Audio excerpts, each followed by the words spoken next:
The title of the story is The Whisperer in Darkness. The author is H.P. Lovecraft. My name is Dudley Knight, and this is The Graveyard Shift.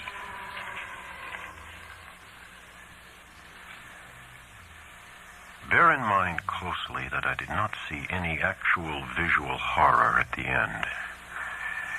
To say that a mental shock was the cause of what I inferred, the last straw which sent me racing out of the lonely Akeley farmhouse and through the wild domed hills of Vermont in a commandeered motor at night, is to ignore the plainest facts of my final experience. Notwithstanding the deep things I saw and heard, and the admitted vividness of the impression produced on me by these things, I cannot prove even now whether I was right or wrong in my hideous inference. For after all, Akeley's disappearance establishes nothing. People found nothing amiss in his house, despite the bullet marks on the outside and inside. It was just as though he had walked out casually for a ramble in the hills and failed to return. There was not even a sign that a guest had been there, or that those horrible cylinders and machines had been stored in the study. That he had mortally feared the crowded green hills and endless trickle of brooks among which he had been born and reared means nothing at all either, for thousands are subject to just such morbid fears.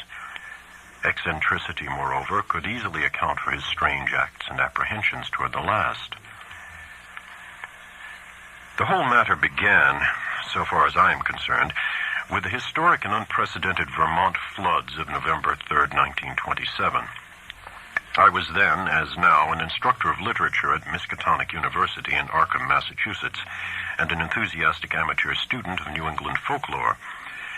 Shortly after the flood, amidst the varied reports of hardship, suffering, and organized relief which filled the press, there appeared certain odd stories of things found floating in some of the swollen rivers, so that many of my friends embarked on curious discussions and appealed to me to shed what light I could on the subject. I felt flattered at having my folklore study taken so seriously and did what I could to belittle the wild, vague tales which seemed so clearly an outgrowth of old rustic superstitions. It amused me to find several persons of education who insisted that some stratum of obscure, distorted fact might underlie the rumors. The tales thus brought to my notice came mostly through newspaper cuttings, though one yarn had an oral source and was repeated to a friend of mine in a letter from his mother in Hardwick, Vermont. The type of thing described was essentially the same in all cases, though there seemed to be three separate instances involved, one connected with the Winooski River near Montpelier, another attached to the West River in Windham County beyond Newfane, and a third centering on the Passumpsic in Caledonia County above Lyndonville. Of course, many of the stray items mentioned other instances, but on analysis they all seem to boil down to these three. In each case, country folk reported seeing one or more very bizarre and disturbing objects in the surging waters that poured down from the unfrequented hills, and there was a widespread tendency to connect these sights with a primitive, half-forgotten cycle of whispered legend which old people resurrected for the occasion. What people thought they saw were organic shapes not quite like any that they had ever seen before. Naturally, there were many human bodies washed along by the streams in that tragic period, but those who described these strange shapes felt quite sure that they were not human, despite some superficial resemblances in size and general outline. Nor, said the witnesses, could they have been any kind of animal known to Vermont. They were pinkish things about 5 feet long, with crustaceous bodies bearing vast pairs of dorsal fins or membranous wings, and several sets of articulated limbs, and with a sort of convoluted ellipsoid covered with multitudes of very short antennae where a head would ordinarily be. It was really remarkable how closely the reports from different sources tended to coincide, though the wonder was lessened by the fact that the old legends shared at one time throughout the hill country furnished a morbidly vivid picture which might well have colored the imaginations of all the witnesses concerned. It was my conclusion that such witnesses, in every case naive and simple backwoods folk, had glimpsed the battered and bloated bodies of human beings or farm animals in the whirling currents, and it allowed the half-remembered folklore to invest these pitiful objects with fantastic attributes. The ancient folklore, while cloudy, evasive, and largely forgotten by the present generation, was of a highly singular character, and obviously reflected the influence of still earlier Indian tales. I knew it well, though I had never been in Vermont, through the exceedingly rare monograph of Eli Davenport, which embraces material orally obtained prior to 1839 among the oldest people of the state. This material, moreover, closely coincided with tales which I had personally heard from elderly rustics in the mountains of New Hampshire. Briefly summarized, it hinted at a hidden race of monstrous beings which lurked somewhere among the remoter hills, in the deep woods of the highest peaks and the dark valleys where streams trickled from unknown sources. These beings were seldom glimpsed, but evidences of their presence were reported by those who had ventured further than usual up the slopes of certain mountains or into certain deep, steep-sided gorges that even the wolves shunned. There were queer footprints or claw prints in the mud of brook margins and barren patches, and certain circles of stones, with the grass around them worn away, which did not seem to have been placed or entirely shaped by nature. There were, too, certain caves of problematical depth in the sides of the hills, with mouths closed by boulders in a manner scarcely accidental, and with more than an average quota of the queer prints leading both toward and away from them, if indeed the direction of these prints could be justly estimated. And worst of all, there were the things which adventurous people had seen very rarely in the twilight of the remotest valleys and the dense perpendicular woods above the limits of normal hill climbing. It would have been less uncomfortable if the stray accounts of these rumors had not agreed so well. As it was, nearly all of the rumors had several points in common, averring that the creatures were a sort of huge, light red crab with many pairs of legs and with two great bat-like wings in the middle of the back. They sometimes walked on all their legs and sometimes on the hindmost pair only, using the others to convey large objects of indeterminate nature. On one occasion they were spied in considerable numbers, a detachment of them wading along a shallow woodland watercourse, 3 abreast in evidently disciplined formation.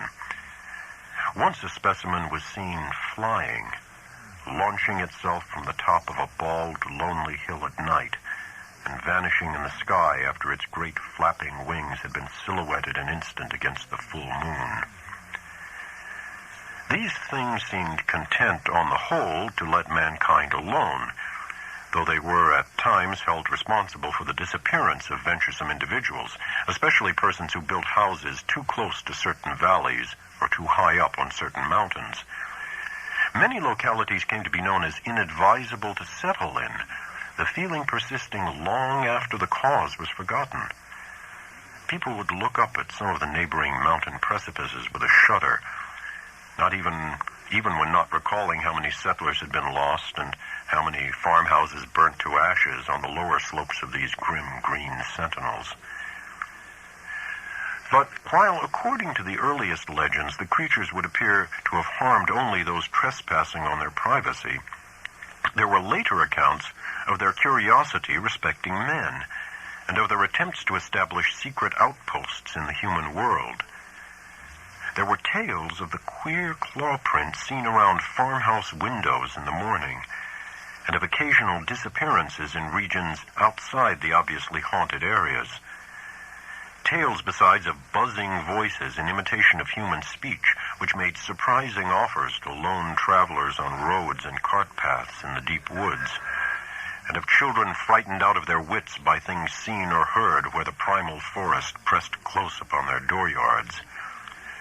In the final layer of legends, the layer just preceding the decline of superstition and the abandonment of close contact with the dreaded places, there are shocked references to hermits and remote farmers who at some period of life appeared to have undergone a repellent mental change, and who were shunned and whispered about as mortals who had sold themselves to the strange beings. In one of the northeastern counties, it appeared to be a fashion around 1800 to accuse eccentric and unpopular recluses of being allies or representatives of the abhorred things. As to what the things were, explanations naturally varied. The common name applied to them was those ones, or the old ones, though other terms had a local and transient use. Perhaps the bulk of the Puritan settlers set them down bluntly as familiars of the devil, and made them a basis of odd theological speculation. Those with Celtic legendary in their heritage, mainly the Scotch-Irish element of New Hampshire and their kindred who had settled in Vermont on Governor Wentworth's colonial grants, linked them vaguely with the malign fairies and little people of the bogs and raths, and protected themselves with scraps of incantation handed down through many generations. But the Indians had the most fantastic theories of all. While different tribal legends differed, there was a marked consensus of belief in certain vital particulars, it being unanimously agreed that the creatures were not native to this earth. The Pennacook myths, which were the most consistent and picturesque, taught that the winged ones came from the great bear in the sky and had mines in our earthly hills whence they took a kind of stone that they could not get on any other world. They did not live here, said the myths, but merely maintained outposts and flew back with vast cargoes of stone to their own stars in the north. They harmed only those earth people who got too near them or spied upon them. Animals shunned them through instinctive hatred, not because of being hunted. They could not eat the things and animals of earth, but brought their own food from the stars. It was bad to get near them, and sometimes young hunters who went into their hills never came back. It was not good either to listen to what they whispered at night in the forest with voices like a bee's that tried to be like the voices of men. They knew the speech of all kinds of men, Pennacooks, Hurons, men of the Five Nations, but did not seem to have or need any speech of their own. They talked with their heads, which changed color in different ways to mean different things. All the legendary, of course, white and Indian alike, died down during the 19th century, except for occasional atavistical flare-ups. The ways of the Vermonters became settled, and once their habitual paths and dwellings were established according to a certain fixed plan, they remembered less and less what fears and avoidances had determined that plan, and even that there had been any fears or avoidances. Most people simply knew that certain hilly regions were considered as highly unhealthy, unprofitable, and generally unlucky to live in, and that the farther one kept from them, the better off one usually was. In time, the ruts of custom and economic interest became so deeply cut in approved places that there was no longer any reason for going outside them, and the haunted hills were left deserted by accident rather than by design.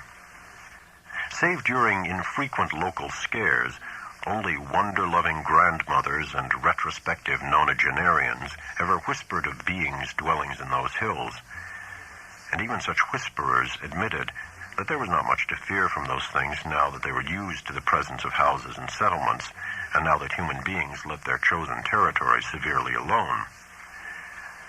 All this I had long known from my reading, and when certain folk tales picked up in New Hampshire, and hence when the flood time rumors began to appear, I could easily guess what imaginative background had evolved them. I took great pains to explain this to my friends, and was correspondingly amused when several contentious souls continued to insist on a possible element of truth in the reports.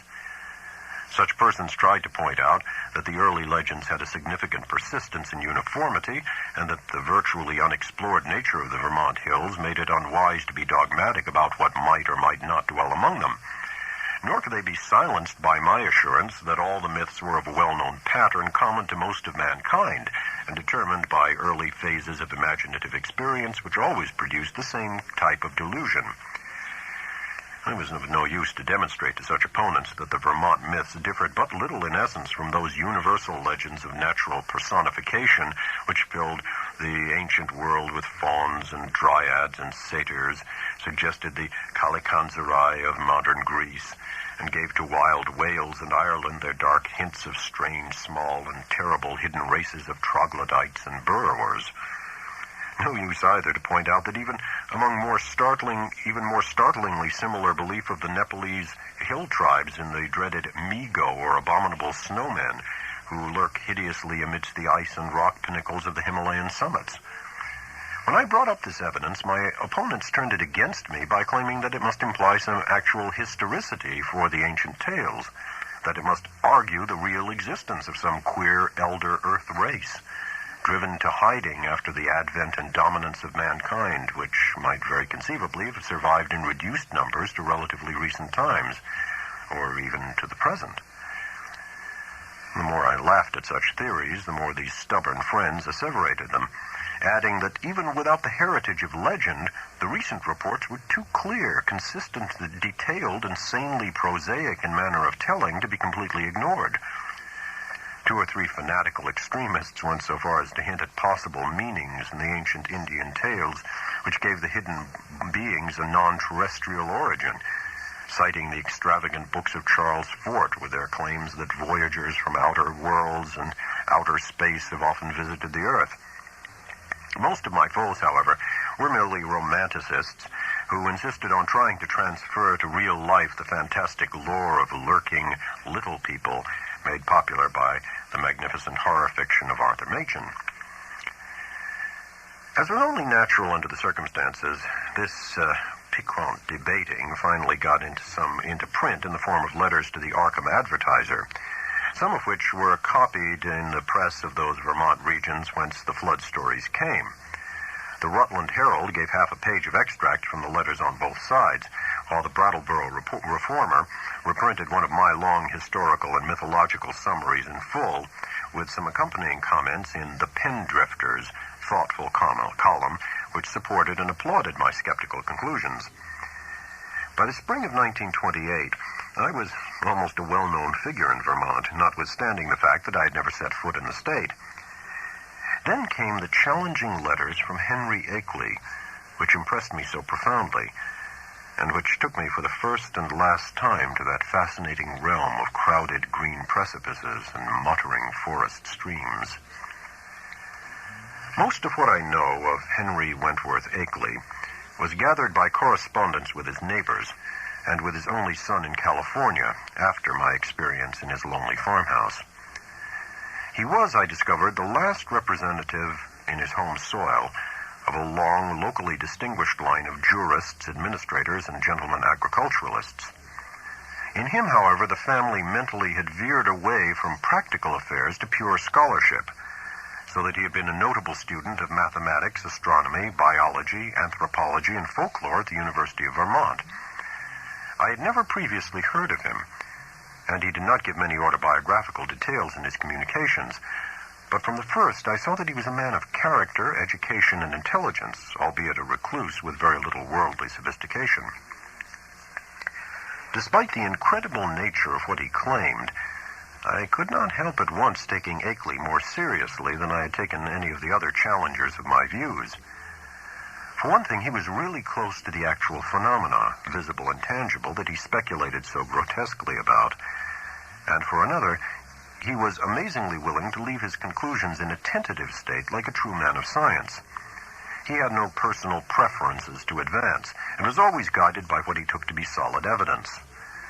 Of course, I began by considering him mistaken, but gave him credit for being intelligently mistaken. And at no time did I emulate some of his friends in attributing his ideas and his fear of the lonely green hills to insanity. I could see that there was a great deal to the man, and I knew that what he reported must surely come from strange circumstance deserving investigation, however little it might have to do with the fantastic causes he assigned. Later on, I received from him certain material proofs which placed the matter on a somewhat different and bewilderingly bizarre basis. I cannot do better than transcribe in full, so far as is possible, the long letter in which Akeley introduced himself, and which formed such an important landmark in my own intellectual history. It is no longer in my possession, but my memory holds almost every word of its portentous message, and again I affirm my confidence in the sanity of the man who wrote it. Here is the text, a text which reached me in the cramped, archaic-looking scrawl of one who had obviously not mingled much in the world during his sedate, scholarly life. RFD 2, Townsend, Windham County, Vermont, May 5th, 1928. Albert N. Wilmarth, Esquire, 118 Saltonstall Street, Arkham, Massachusetts. My My dear sir, I have read with great interest the Brattleboro Reformer's reprint, April 3rd, 28, of your letter on the recent stories of strange bodies seen floating in our flooded streams last fall, and on the curious folklore they so well agree with. It is easy to see why an outlander would take the position you take, and even why Pendrifter agrees with you. That is the attitude generally taken by educated persons both in and out of Vermont, as was my own attitude as a young man. I am now 57, before my studies, both general and in Davenport's book, led me to do some exploring in parts of the hills hereabouts not usually visited. I was directed toward such studies by the queer old tales I used to hear from elderly farmers of the more ignorant sort. But now I wish I had let the whole matter alone. I might say with all proper modesty that the subject of anthropology and folklore is by no means strange to me. I took a great deal of it in college, and am familiar with most of the standard authorities, such as Tyler, Lubbock, Fraser, Quatrefages, Murray, Osborne, Keith, Boole, G. Eliot Smith, and so on. It is no news to me that the tales of hidden races are as old as all mankind. I have seen the reprints of letters from you and those agreeing with you in the Rutland Herald, and I guess I know about where your controversy stands at the present time. What I desire to say now is that I'm afraid your adversaries are nearer right than yourself, even though all reason seems to be on your side. They are nearer right than they realize themselves, for of course they go only by theory and cannot know what I know. If I knew as little of the matter as they, I would feel justified in believing as they do. I would be wholly on your side. You can see I'm having a hard time getting to the point, probably because I really dread getting to the point. But the upshot of the matter is that I have certain evidence that monstrous things do indeed live in the woods on the high hills which nobody visits. I have not seen any of the things floating in the rivers as reported, but I've seen things like them under circumstances I dread to repeat. I have seen footprints, and of late have seen them nearer my own home. I live on the old Akeley place south of Townsend Village, on the side of Dark Mountain, than I dare tell you now. I've overheard voices in the woods at certain points that I will not even begin to describe on paper. At one place I heard them so much that I took a phonograph there with a dictaphone attachment and a wax blank, and I shall try to arrange to have you hear the record I got. I've run it on the machine for some of the old people up here, and one of the voices had nearly scared them paralyzed by reason of its likeness to a certain voice, that buzzing voice in the woods which Davenport mentions, that their grandmothers have told them about and mimicked for them. I know what most people think of a man who tells about hearing voices, but before you draw conclusions, just listen to this record and ask some of the older backwoods people what they think of it. If you can account for it normally, very well, but there must be something behind it. Ex nihilo nihil fit, you know. Now, my object in writing you is not to start an argument, but to give you information which I think a man of your tastes will find deeply interesting. This is private. Publicly, I am on your side, for certain things show me that it does not do for people to know too much about these matters. My own studies are now wholly private, and I would not think of saying anything to attract people's attention and cause them to visit the places that I've explored. It is true, terribly true, that there are non-human creatures watching us all the time, with spies among us gathering information. It is from a wretched man who, if he was sane, as I think he was one of those spies, that I got a large part of my clues to the matter. He later killed himself, but I have reason to think there are others now. The things come from another planet, being able to live in interstellar space and fly through it on clumsy, powerful wings which have a way of resisting the ether, but which are too poor at steering to be much use in helping them about on Earth. I will tell you about this later if you do not dismiss me at once as a madman. They come here to get metals from mines that go deep under the hills, and I think I know where they come from.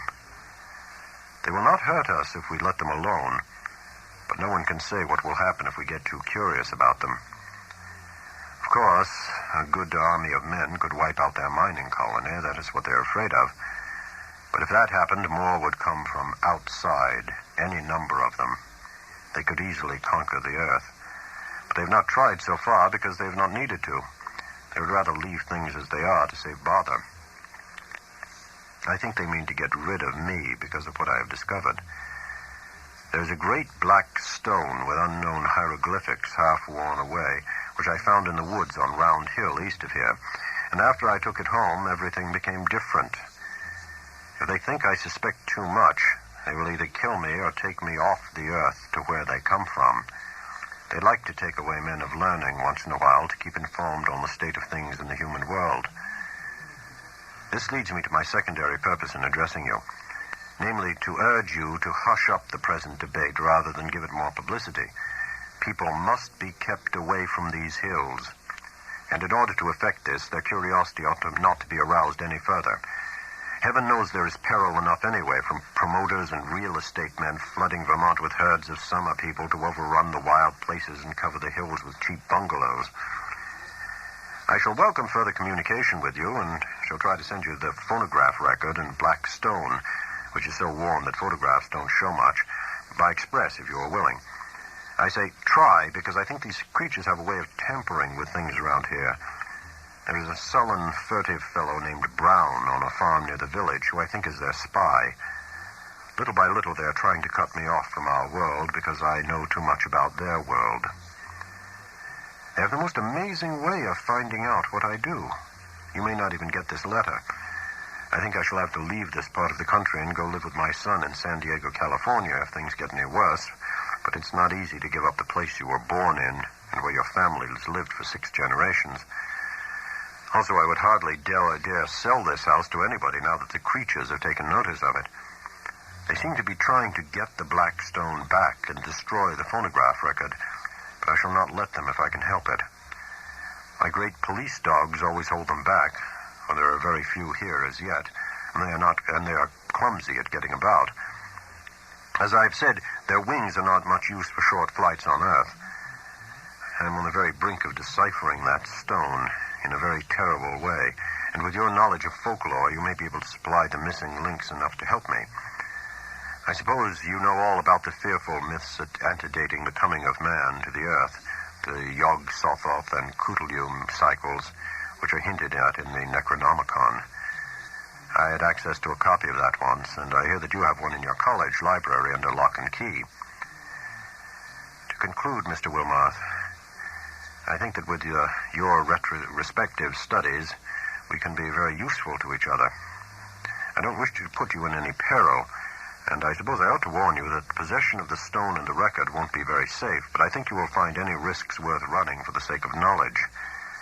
I will drive down to Newfane or Brattleboro to send whatever you authorize me to send, for the express offices there are to be more to be trusted. I might say that I live quite alone now, since I can't keep hired help anymore. I won't stay because of the things that try to get near the house at night and keep the dogs barking continually.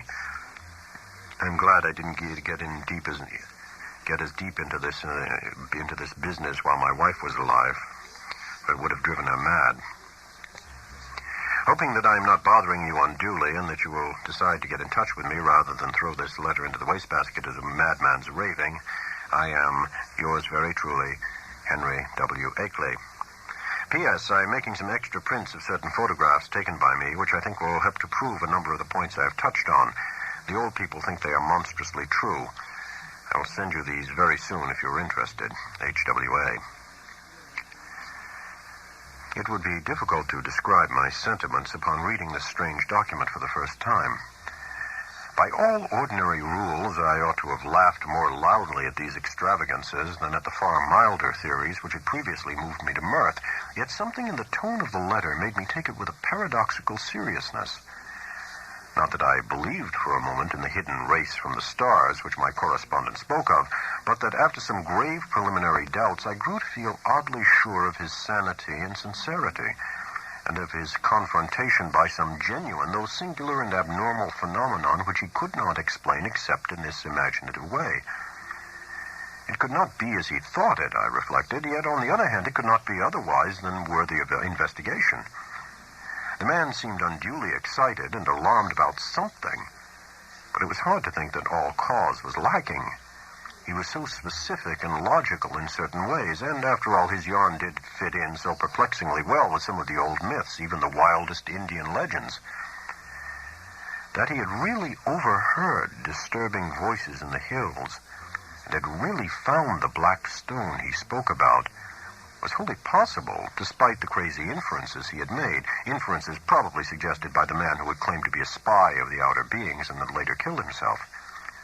It was easy to deduce that this man must have been wholly insane, but that he probably had a streak of perverse outward logic which made the naive Akeley, already prepared for such things by his folklore studies, believe the tale.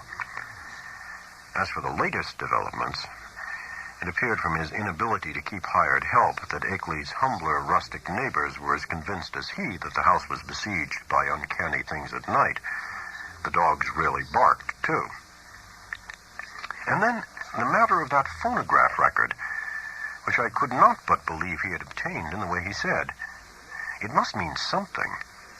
Whether animal noises deceptively like human speech, or the speech of some hidden, night-haunting human being decayed to a state not much above that of lower animals. From this, my thoughts went back to the black hieroglyphed stone, and to speculations about what it might mean. Then to, what of the photographs which Akeley said he was about to send, and which the old people had found so convincingly terrible? As I reread the cramped handwriting, I felt as never before that my credulous opponents might have more on their side than I had conceded. After all, there might be, in some queer and perhaps hereditarily misshapen outcasts in these shunned hills, even though no such race of star-born monsters as folklore claimed. And if there were, then the presence of strange bodies in the flooded streams would not be wholly beyond belief. Was it too presumptuous to suppose that both the old legends and the recent reports had this much reality behind them? But even as I harbored these thoughts, I felt ashamed that so fantastic a piece of bizarrerie as Henry Akeley's wild letter had brought them up. In the end, I answered Akeley's letter, adopting a tone of friendly interest and soliciting further particulars. His reply came almost by return mail, and contained, true to promise, a number of Kodak views of scenes and objects illustrating what he had to tell. Glancing at these pictures as I took them from the envelope, I felt a curious sense of fright and nearness to forbidden things. For in spite of the vagueness of most of them, they had a damnably suggestive power which was intensified by the fact of their being genuine photographs, actual optical links with what they portrayed, and the product of an impersonal transmitting process without prejudice, fallibility, or mendacity. The more I looked at them, the more I saw that my serious estimate of Akeley and his story had not been unjustified. Certainly, these pictures carried conclusive evidence of something in the Vermont hills, which was at least vastly outside the radius of our common knowledge and belief. The worst thing of all was the footprint. A view taken where the sun shone on a mud patch somewhere in a deserted upland.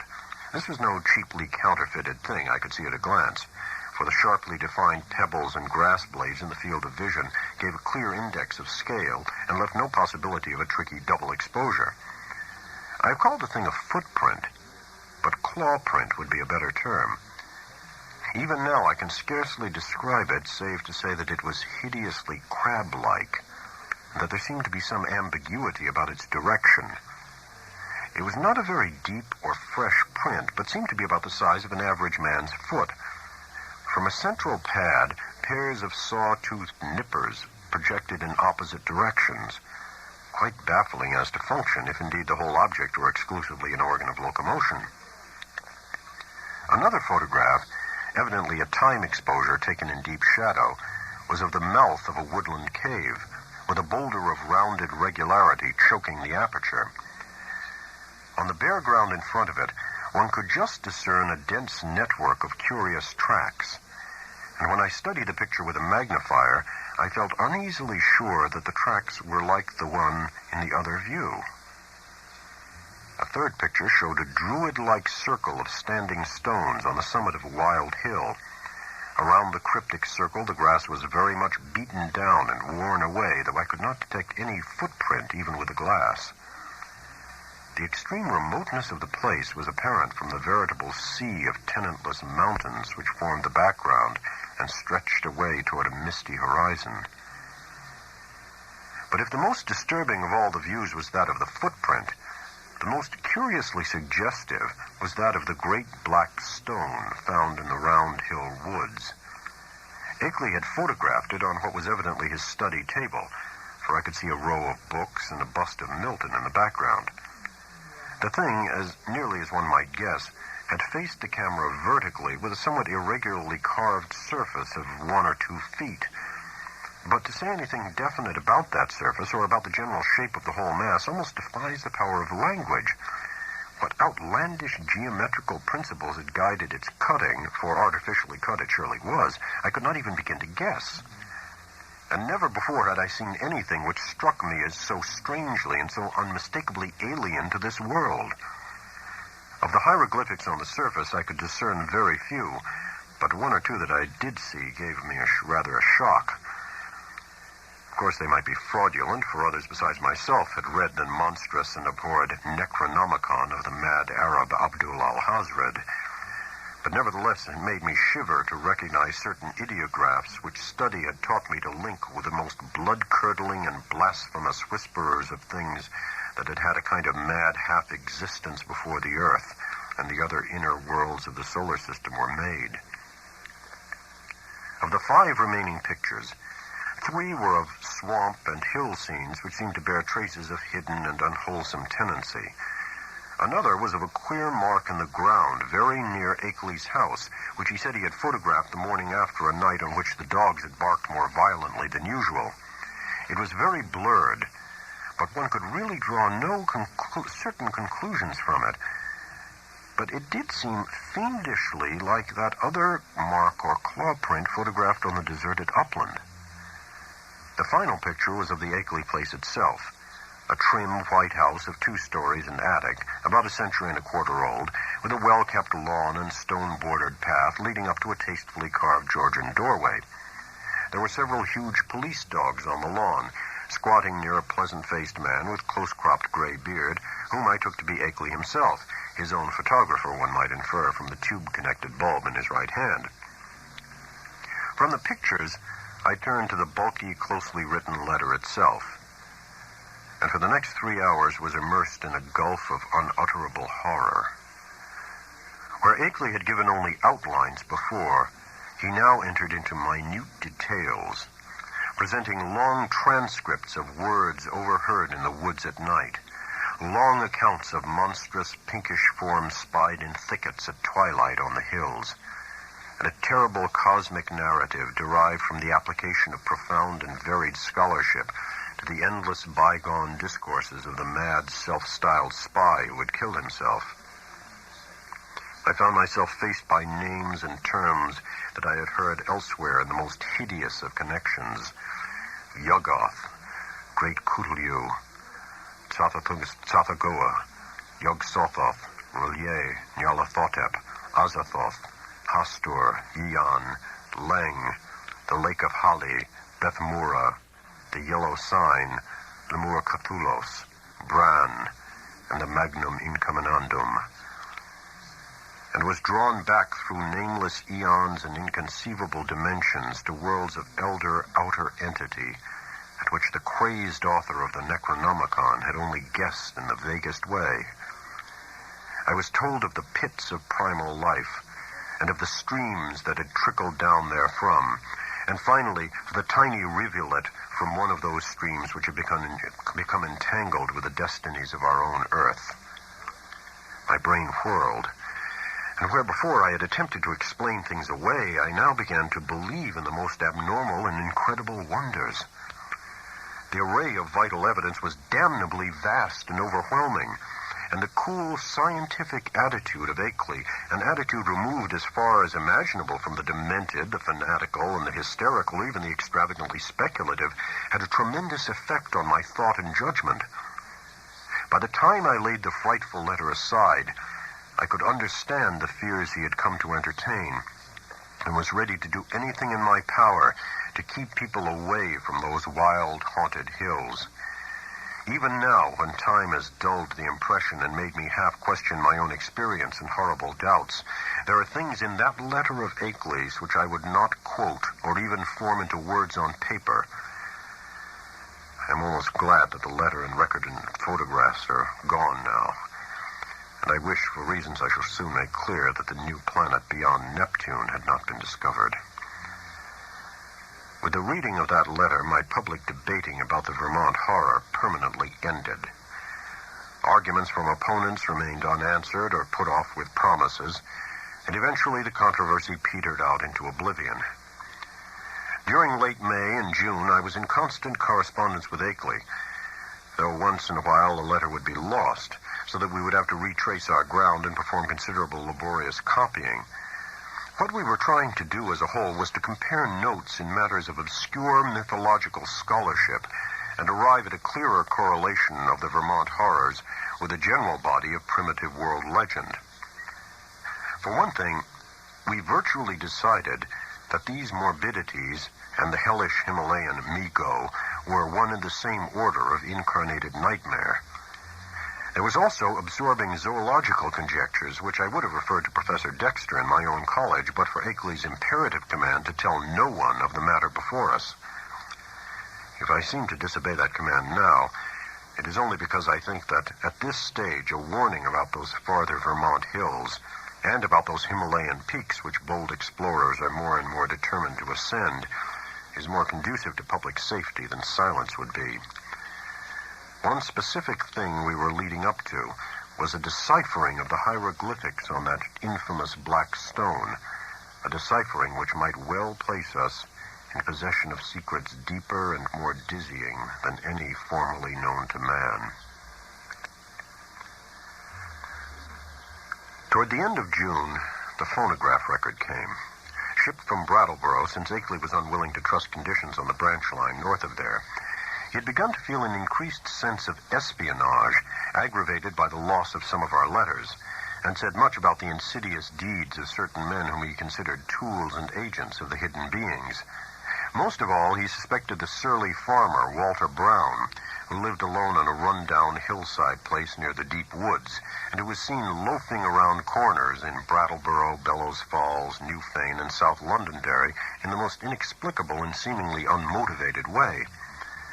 Brown's voice, he felt convinced, was one of those he had overheard on a certain occasion in a very terrible conversation, and he had once found a footprint or claw print near Brown's house, which might possess the most ominous significance. It had been curiously near some of Brown's own footprints that faced toward it. So the record was shipped from Brattleboro, whither Akeley drove in his Ford car along the lonely Vermont back roads. He confessed in an accompanying note that he was beginning to be afraid of these roads, and that now he would not even go into Townsend for supplies, except in broad daylight. It did not pay, he repeated again and again, to know too much unless one were very remote from those silent and problematical hills. He would be going to California pretty soon to live with his son, though it was hard to leave a place where all one's memories and ancestral feelings centered. Before trying the record on the commercial machine, which I borrowed from the college administration building, I carefully went over all the explanatory matter in Akeley's various letters. This record, he had said, was obtained about 1 a.m. on the 1st of May, 1915, near the closed mouth of a cave where the wooded west slope of Dark Mountain rises out of Lee's Swamp.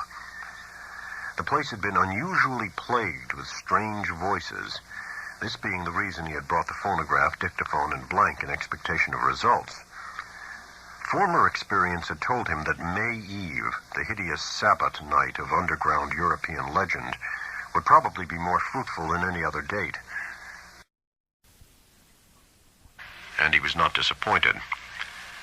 It was noteworthy, though, that he never again heard voices at that particular spot. Unlike most of the overheard forest voices, the substance of the record was quasi-ritualistic and included one palpably human voice which Akeley had never been able to place. It was not Brown's, but seemed to be that of a man of greater cultivation. The second voice, however, was the real crux of the thing, for this was the accursed buzzing, which had no likeness to humanity, despite the human words which it uttered in good English grammar and a scholarly accent. The recording phonograph and dictaphone had not worked uniformly well, and of course had been at a great disadvantage because of the remote and muffled nature of the overheard ritual, so that the actual speech secured was very fragmentary. Akeley had given me a transcript of what he believed the spoken words to be, and I glanced through this again as I prepared the machine for action. The text was darkly mysterious rather than openly horrible, though a knowledge of its origin and manner of gathering gave it all the associative horror which any words could well possess.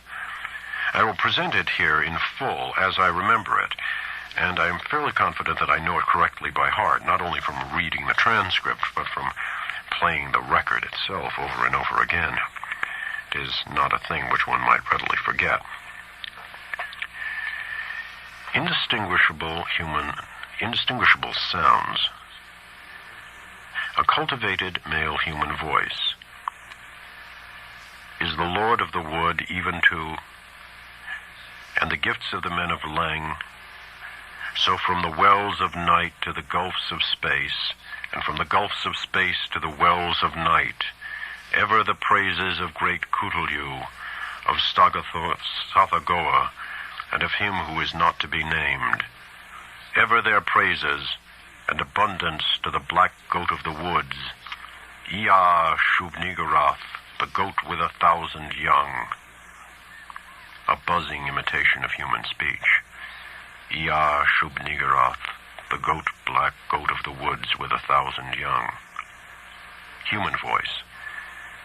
And it has come to pass that the Lord of the woods, being 7 and 9 down the onyx steps, attributes to him in the gulf Azathoth, he of whom thou hast taught us marvels. On the wings of night, out beyond space, out beyond, to that whereof Yuggoth is the youngest child, rolling alone in black ether at the rim. Buzzing voice. Go out among men and find the ways thereof, that he in the gulf may know. To Nyarlathotep, mighty messenger, must all things be told. And he shall put on the semblance of men, the waxen mask and the robe that hides, and come down from the world of 7 suns to mock. Human voice. Nyarlathotep, great messenger, bringer of strange joy to Yuggoth through the void, father of the 1,000,000 favored ones, stalker among... Speech cut off by end of record. Such were the words for which I was to listen when I started the phonograph. It was with a trace of genuine dread and reluctance that I pressed the lever and heard the preliminary scratching of the sapphire point. And I was glad that the first faint fragmentary words were in a human voice, a mellow, educated voice which seemed vaguely Bostonian in accent and was certainly not that of any native of the Vermont hills. As I listened to the tantalizingly feeble rendering, I seemed to find the speech identical with Akeley's carefully prepared transcript. On it, chanted in that mellow Bostonian voice, Ea Shub-Niggurath, the goat with 1,000 young. And then I heard the other voice. To this hour I shudder retrospectively when I think how it struck me, prepared though I was by Akeley's accounts. Those to whom I have since described the record profess to find nothing but cheap imposture or madness in it. But could they have the accursed thing itself, or read the bulk of Akeley's correspondence, especially that terrible and encyclopedic second letter, I know they would think differently. It is, after all, a tremendous pity that I did not disobey Akeley and play the record for others. A tremendous pity, too, that all the letters were lost. To me, with my first-hand impression of the actual sounds and with my knowledge of the background and surrounding circumstances, the voice was a monstrous thing. It followed swiftly the human voice in ritualistic response. But in my imagination, it was a morbid echo winging its way across unimaginable abysses from unimaginable outer hells. It is more than 2 years now since I last ran off that blasphemous waxen cylinder. But at this moment, and at all other moments, I can still hear that feeble, fiendish buzzing as it reached me for the first time. Ia shub nigera, the black goat of the woods with 1,000 young. But though that voice is always in my ears, I have not yet even been able to analyze it well enough for a graphic description. It was like the drone of some loathsome, gigantic insect, ponderously shaped into the articulate speech of an alien species. And I'm perfectly certain that the organs producing it can have no resemblance to the vocal organs of man, or indeed to any of those of the mammalia. They were singularities in timbre, range, and overtones which placed this phenomenon wholly outside the sphere of humanity and earth life. Its sudden advent that first time almost stunned me, and I heard the rest of the record through in a kind of abstracted daze. When the longer passage of buzzing came, there was a sharp intensification of that feeling of blasphemous infinity which had struck me during the shorter and earlier passage. At last the record ended abruptly, during an unusually clear speech of the human and Bostonian voice, but I sat stupidly staring long after the machine had automatically stopped. I need hardly say that I gave that shocking record many another playing, and that I made exhaustive attempts at analysis and comment in comparing notes with Akeley. It would be useless and disturbing to repeat here all that we concluded, but I may hint that we agreed in believing we had secured a clue to the source of some of the most repulsive primordial customs in the cryptic elder religions of mankind. It seemed plain to us also that there were ancient and elaborate alliances between the hidden outer creatures and certain members of the human race. How extensive these alliances were, and how their state today might compare with their state at earlier ages, we had no means of guessing. Yet at best there was room for a limitless amount of horrified speculation. There seemed to be an awful immemorial linkage in several definite stages betwixt man and nameless infinity. The blasphemies which appeared on Earth, it was hinted, came from this dark planet Yuggoth at the rim of the solar system. But this was itself merely the populous outpost of a frightful interstellar race whose ultimate source must lie far outside even the Einsteinian space-time continuum of greatest known cosmos. Meanwhile, we continued to discuss the Black Stone and the best way of getting it to Arkham, Akeley deeming it inadvisable to have me visit him at the scene of his nightmare studies. For some reason or other, Akeley was afraid to trust the thing to any ordinary or expected transportation route. His final idea was to take it across country to Bellows Falls and ship it on the Boston and Maine system through Keene and Wichita and Fitchburg, even though that would necessitate his driving along the somewhat lonelier and more forest-traversing hill roads than the main highway to Brattleboro. He said he had noticed a man around the express office at Brattleboro when he had sent the phonograph record, whose actions and expression had been far from reassuring. This man had seemed much too anxious to talk with the clerks, and had taken the train on which the record was shipped. Akeley confessed he had not felt strictly at ease about that record until he heard from me of its safe receipt. About this time, the second week in July, another letter of mine went astray, as I learned through an anxious communication from Akeley. After that, he told me to address him no more at Townsend, but to send all mail in care of the general delivery at Brattleboro, whither he would make frequent trips, either in his car or on the motor coach line which had lately replaced passenger service on the lagging branch railway. I could see that he was getting more and more anxious, for he went into much detail about the increased barking of the dogs on moonless nights, and about the fresh claw prints he sometimes found in the road and in the mud at the back of his farmyard when morning came. Once he told about a veritable army of prints drawn up in a line facing an equally thick and resolute line of dog tracks, and sent a loathsomely disturbing Kodak picture to prove it. That was after a night on which the dogs had outdone themselves in barking and howling.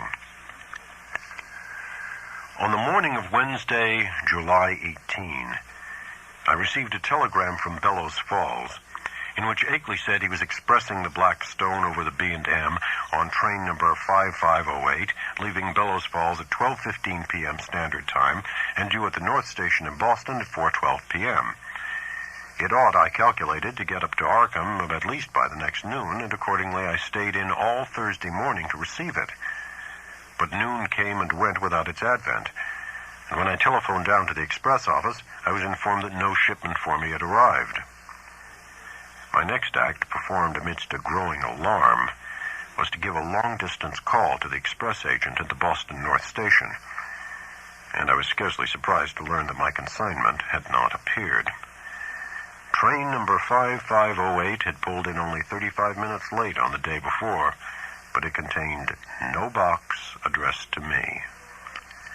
The agent promised, however, to institute a searching inquiry, and I ended the day by sending Akeley a night letter outlining the situation. With commendable promptness, a report came from the Boston office the following afternoon, the agent telephoning as soon as he learned the facts. It seemed that the Railway Express clerk on number 5508 had been able to recall an incident which might have much bearing on my loss, an argument with a very curious-voiced man, lean, sandy, and rustic-looking, when the train was waiting at Keene, New Hampshire, shortly after 1 o'clock Standard Time. The man, he said, was greatly excited about a heavy box which he claimed to expect, but which was neither on the train nor entered on the company's books. He had given the name of Stanley Adams, and it had such a queerly thick, droning voice that it made the clerk abnormally dizzy and sleepy to listen to him. The clerk could not remember quite how the conversation had ended, but recalled starting into a fuller awakeness when the train began to move. The Boston agent added that this clerk was a young man of wholly unquestioned veracity and reliability, of known antecedents, and belonged with the company. That evening I went to Boston to interview the clerk in person, having obtained his name and address from the office. He was a frank, prepossessing fellow, but I saw that he could add nothing to his original account. Oddly, he was scarcely sure that he could even recognize the strange inquirer again.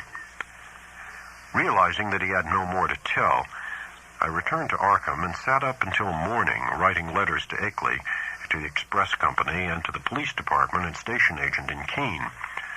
I felt that the strange-voiced man who had so queerly affected the clerk must have a pivotal place in the ominous business, and hoped that Keene station employees and telegraph office records might tell something about him and how he happened to make his inquiry when and where he did. I must admit, however, that all my investigations came to nothing. The queer-voiced man had indeed been noticed around the Keene station in the early afternoon of July 18, and one lounger seemed to couple him vaguely with a heavy box, but he was altogether unknown and had not been seen before or since. He had not visited the telegraph office or received any message so far as could be learned, nor had the message which might justly be considered a notice of the Blackstone's presence on number 5508 come through the office for anyone. Naturally, Akeley joined with me in conducting these inquiries, and even made a personal trip to Keene to question the people around the station. But his attitude toward the matter was more fatalistic than mine. He seemed to find the loss of the box a portentous and menacing fulfillment of inevitable tendencies, and had no real hope at all of its recovery. He spoke of the undoubted telepathic and hypnotic powers of the hill creatures and their agents, and in one letter hinted that he did not believe the stone was on this earth any longer. For my part, I was duly enraged, for I felt there was at least a chance of learning profound and astonishing things from the old blurred hieroglyphs. The matter would have rankled bitterly in my mind had not Akeley's immediately subsequent letters brought up a new phase of the whole horrible hill problem, which at once seized all my attention. The unknown things, Akeley wrote in a script grown pitifully tremulous, had begun to close in on him with a wholly new degree of determination. The nocturnal barking of the dogs, whenever the moon was dim or absent, was hideous now, and there had been attempts to molest him on the lonely roads he had to traverse by day. On the 2nd of August, while bound for the village in his car, he had found a tree trunk laid in his path at a point where the highway ran through a deep patch of woods, while the savage barking of the 2 great dogs he had with him told all too well of the things which must have been lurking near. What would have happened had the dogs not been there, he didn't dare guess, but he never went out now without at least 2 of his faithful and powerful pack. Other road experiences occurred on August 5th and 6th, a shot grazing his car on one occasion, and the barking of the dogs telling of unholy woodland presences on the other. On August 15th, I received a frantic letter which disturbed me greatly, and which made me wish Akeley could put aside his lonely reticence and call in the aid of the law. There had been frightful happenings on the night of the 12th to 13th, bullets flying outside the farmhouse, and 3 of the 12 great dogs being found shot dead in the morning. There were myriads of claw prints in the road, and the human prints of Walter Brown among them. Akeley had started to telephone to Brattleboro for more dogs, but the wire had gone dead before he had a chance to say much. Later he went to Brattleboro in his car, and learned that linemen there had found the main cable neatly cut at a point where it ran through the deserted hills north of Newfane. But he was about to start home with 4 fine new dogs and several cases of ammunition for his big game repeating rifle. The letter was written at the post office in Brattleboro and came through to me without delay. My attitude toward the matter was by this time quickly slipping from a scientific to an alarmedly personal one. I was afraid for Akeley in his remote, lonely farmhouse, and half afraid for myself because of the now definite connection with the strange hill problem. The thing was reaching out so. Would it suck me in and engulf me? In replying to his letter, I urged him to seek help, and hinted that I might take action myself if he did not. I spoke of visiting Vermont in person in spite of his wishes and of helping him explain the situation to the proper authorities. In return, however, I received only a telegram from Bellows Falls which read thus: "Appreciate your position but can do nothing. Take no action yourself, for it could only harm both. Wait for explanation. Henry Akeley." But the affair was steadily deepening.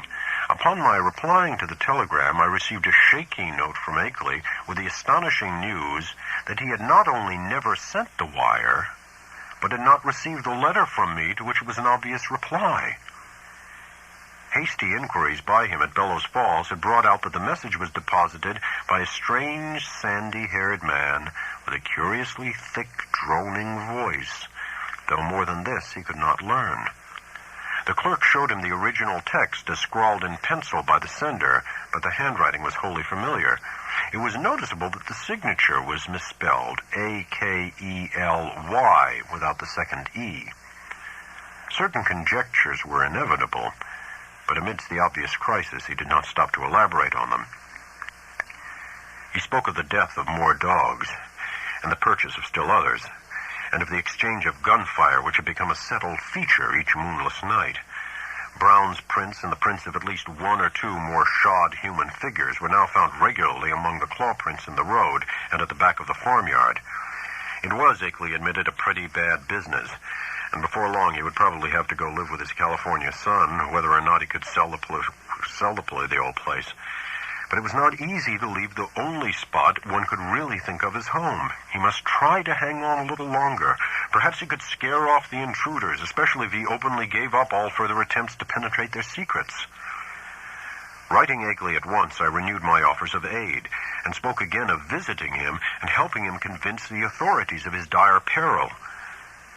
In his reply, he seemed less set against that plan than his past attitude would have led one to predict, but said he would like to hold off a little while longer, long enough to get his things in order and reconcile himself to the idea of leaving an almost morbidly cherished birthplace. People looked askance at his studies and speculations, and it would be better to get quietly off without setting the countryside in a turmoil and creating widespread doubts of his own sanity. He had had enough, he admitted, but he wanted to make a dignified exit if he could. This letter reached me on the 28th of August, and I prepared and mailed as encouraging a reply as I could.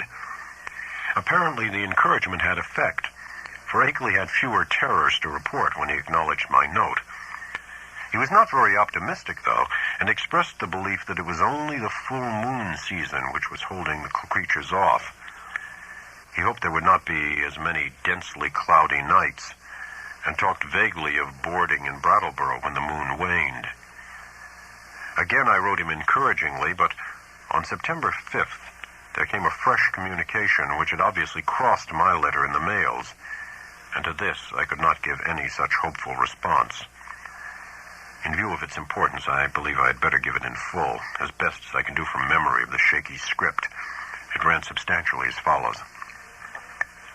Monday. Dear Wilmarth, rather a discouraging P.S. to my last. Last night was thickly cloudy, though no rain, and not a bit of moonlight got through. Things were pretty bad. I think the end is getting near in spite of all we have hoped. After midnight, something landed on the roof of the house, and the dogs all rushed up to see what it was. I could hear them snapping and tearing around, and then one managed to get on the roof by jumping from the low L. There was a terrible fight up there, and I heard a frightful buzzing, which I'll never forget. And then there was a shocking smell. About the same time, bullets came through the window and nearly grazed me. I think the main line of the hill creatures had got close to the house when the dogs divided because of the roof business. What was up there I don't know yet, but I'm afraid the creatures are learning to steer better with their space wings. I put out the light and used the windows for loopholes and raked all around the house with rifle fire, aimed just high enough not to hit the dogs. That seemed to end the business. But in the morning I found great pools of blood in the yard, besides pools of a green, sticky stuff that had the worst odor I've ever smelled. I climbed up on the roof and found more of the sticky stuff there. 5 of the dogs were killed. I'm afraid I hit one myself by aiming too low, for he was shot in the back. Now I am setting the pains the shots broke, and I'm going to Brattleboro for more dogs. I guess the men at the kennels think I'm crazy. We'll drop another note later. I suppose I'll be ready for moving in a week or two, though it nearly kills me to think of it. Hastily, Akeley. But this was not the only letter from Akeley to cross mine. On the next morning, September 6th, still another came, this time a frantic scrawl, which utterly unnerved me and put me at a loss of what to say or do next. Again, I cannot do better than quote the text as faithfully as memory will let me. Tuesday. Clouds didn't break, so no moon again, and going into the wane anyhow. I'd have the house wired for electricity and put in a searchlight if I didn't know they'd cut the cables as fast as they could be mended. I think I'm going crazy. It may be that all I have written you is a dream or madness. It was bad enough before, but this time it is too much. They talked to me last night. Talked in that cursed buzzing voice and told me things that I dare not repeat to you. I heard them plainly above the barking of the dogs, and once when they were drowned out, a human voice helped them. Keep out of this, Wilmarth. It is worse than either you or I ever suspected. They don't mean to let me get to California now. They want to take me off alive, or what theoretically and mentally amounts to alive, not only to Yuggoth, but beyond that, away outside the galaxy, and possibly beyond the last curved rim of space. I told them I wouldn't go where they wish, or in the terrible way they propose to take me, but I'm afraid it will be no use. My place is so far out they may come by day as well as by night before long. 6 more dogs killed, and I felt presences all along the wooded parts of the road when I drove to Brattleboro today. It was a mistake for me to try to send you that phonograph record in black stone. Better smash the record before it's too late. We'll drop you another line tomorrow if I'm still here. Wish I could arrange to get my books and things to Brattleboro on board there. I would run off without anything if I could, but something inside my mind holds me back. I can slip out to Brattleboro where I ought to be safe, but I feel just as much a prisoner there as at the house. And I seem to know that I couldn't get much farther even if I dropped everything and tried. It's horrible. Don't get mixed up in this. Yours, Akeley. I did not sleep at all the night after receiving this terrible thing, and was utterly baffled as to Akeley's remaining degree of sanity. The expression, the substance of the note was wholly insane, yet the manner of it, in view of all that had gone before, had a grimly potent quality of convincingness. I made no attempt to answer it, thinking it better to wait until Akeley might have time to reply to my latest communication. Such a reply indeed came on the following day, though the fresh material in it quite overshadowed any of the points brought up by the letter nominally answered. Here is what I recall of the text, scrawled and blotted as it was in the course of a plainly frantic and hurried composition. Wednesday. W. Your letter came, but it's no use to discuss anything anymore. I'm fully resigned. Wonder that I even have enough willpower left to fight them off. Can't escape even if I were willing to give up everything and run, they'd get me. Had a letter from them yesterday.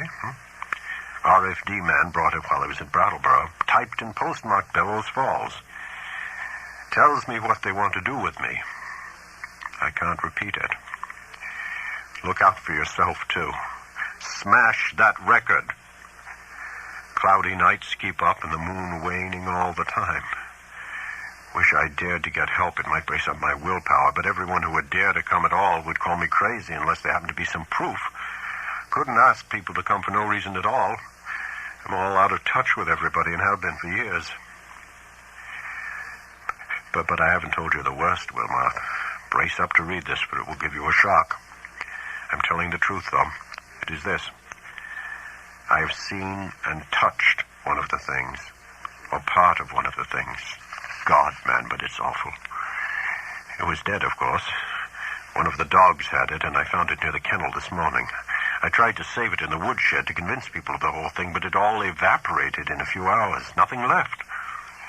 You know, all those things in the rivers were only seen on the first morning after the flood. And here's the worst. I tried to photograph it for you, but when I developed the film, there wasn't anything visible except the woodshed. What can the thing have been made of? I saw and felt it. And they all leave footprints. It surely is made of matter, but what kind of matter? The shape can't be described. There's a great crab with a lot of pyramided, fleshy rings or knots of thick, ropey stuff covered with feelers where a man's head should be. The green, sticky stuff is its blood or juice, and there are more of them due on Earth any minute. Walter Brown is missing. He hasn't been seen loafing around his usual corners in the villages hereabouts. I must have got him with one of my shots, though the creatures always seem to try to take their dead and wounded away. Got into town this afternoon without any trouble, but I'm afraid they're beginning to hold off because they're sure of me. I'm writing this in Brattleboro, P.O. This may be goodbye. If it is, write my son, George Goodenough Akeley, 176 Pleasant Street, San Diego, California, but don't come up here. Write the boy if you don't hear from me in a week, and watch the papers for news. I'm going to play my last two cards now, if I have the willpower left. First, to try poison gas on the things. I've got the right chemicals and the fixed-up masks for myself and the dogs. Then if that doesn't work, tell the sheriff. They can lock me in a madhouse if they want to. It'd be better than what the other creatures would do. Perhaps I can get them to pay attention to the prints around the house. They are faint, but I can find them every morning.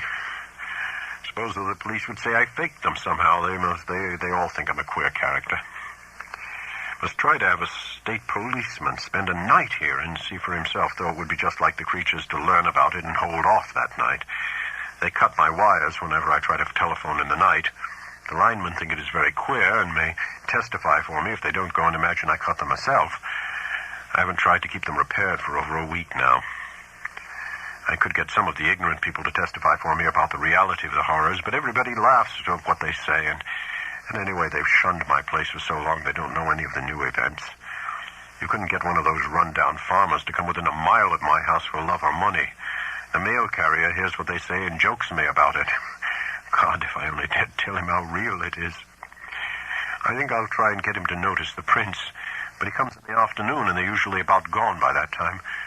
If I kept one by setting a box or a pan over it, he'd surely think it was a fake or a joke. Wish I hadn't gotten to be such a hermit, so folks don't drop around as they used to. And they had never dared show the black stone or the Kodak pictures or play the record to anybody but the ignorant people. The others would say I faked the whole business and do nothing but laugh. But I may yet try showing the pictures. They give the claw prints clearly, even if the things that made them can't be photographed. What a shame nobody else saw that thing this morning before it went to nothing. But I don't know as I care. After what I've been through, a madhouse is as good a place as any. The doctors can help me make up my mind to get away from this house, and that is all that will save me. Write my son George if you don't hear soon. Goodbye. Smash that record, and don't mix up in this. Yours, Akeley. This letter, frankly, plunged me into the blackest of terror. I did not know what to say in answer, but scratched off some incoherent words of advice and encouragement and sent them by registered mail. I recall urging Akeley to move to Brattleboro at once and place himself under the protection of the authorities, adding that I would come to that town with a phonograph record and help convince the courts of his sanity. It was time, too, I think I wrote, to alarm the people generally against this thing in their midst. It will be observed that at this moment of stress, my own belief in all Akeley had told and claimed was virtually complete, though I did not think his failure to get a picture of the dead monster was due not to any freak of nature, but to some excited slip of his own.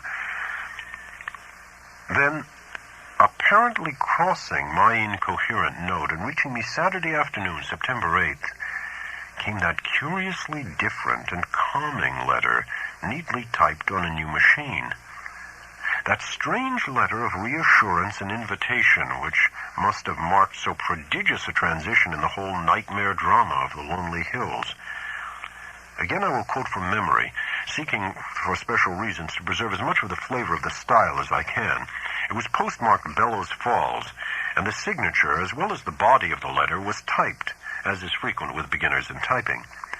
The text, though, was marvelously accurate for a tyro's work, and I concluded that Akeley must have used a machine at some previous period, perhaps in college. To say that the letter relieved me would only be fair, yet beneath my relief lay a substratum of uneasiness. If Akeley had been sane in his terror, was he now sane in his deliverance? And the sort of improved rapport mentioned, what was it? The entire thing implied such a diametrical reversal of Akeley's previous attitude. But here is the substance of the text, carefully transcribed from a memory in which I take some pride.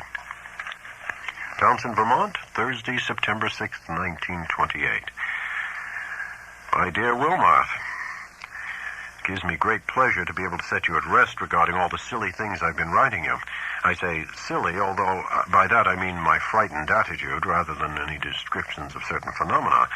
Those phenomena are real and important enough. My mistake had been in establishing an anomalous attitude toward them. I think I mentioned that my strange visitors were beginning to communicate with me, and to attempt such communication. Last night, this exchange of speech became actual. In response to certain signals, I admitted to the house a messenger from those outside, a fellow human, let me hasten to say. He told me much that neither you nor I had even begun to guess, and showed clearly how totally we had misjudged and misinterpreted the purpose of the Outer Ones in maintaining their secret colony on this planet.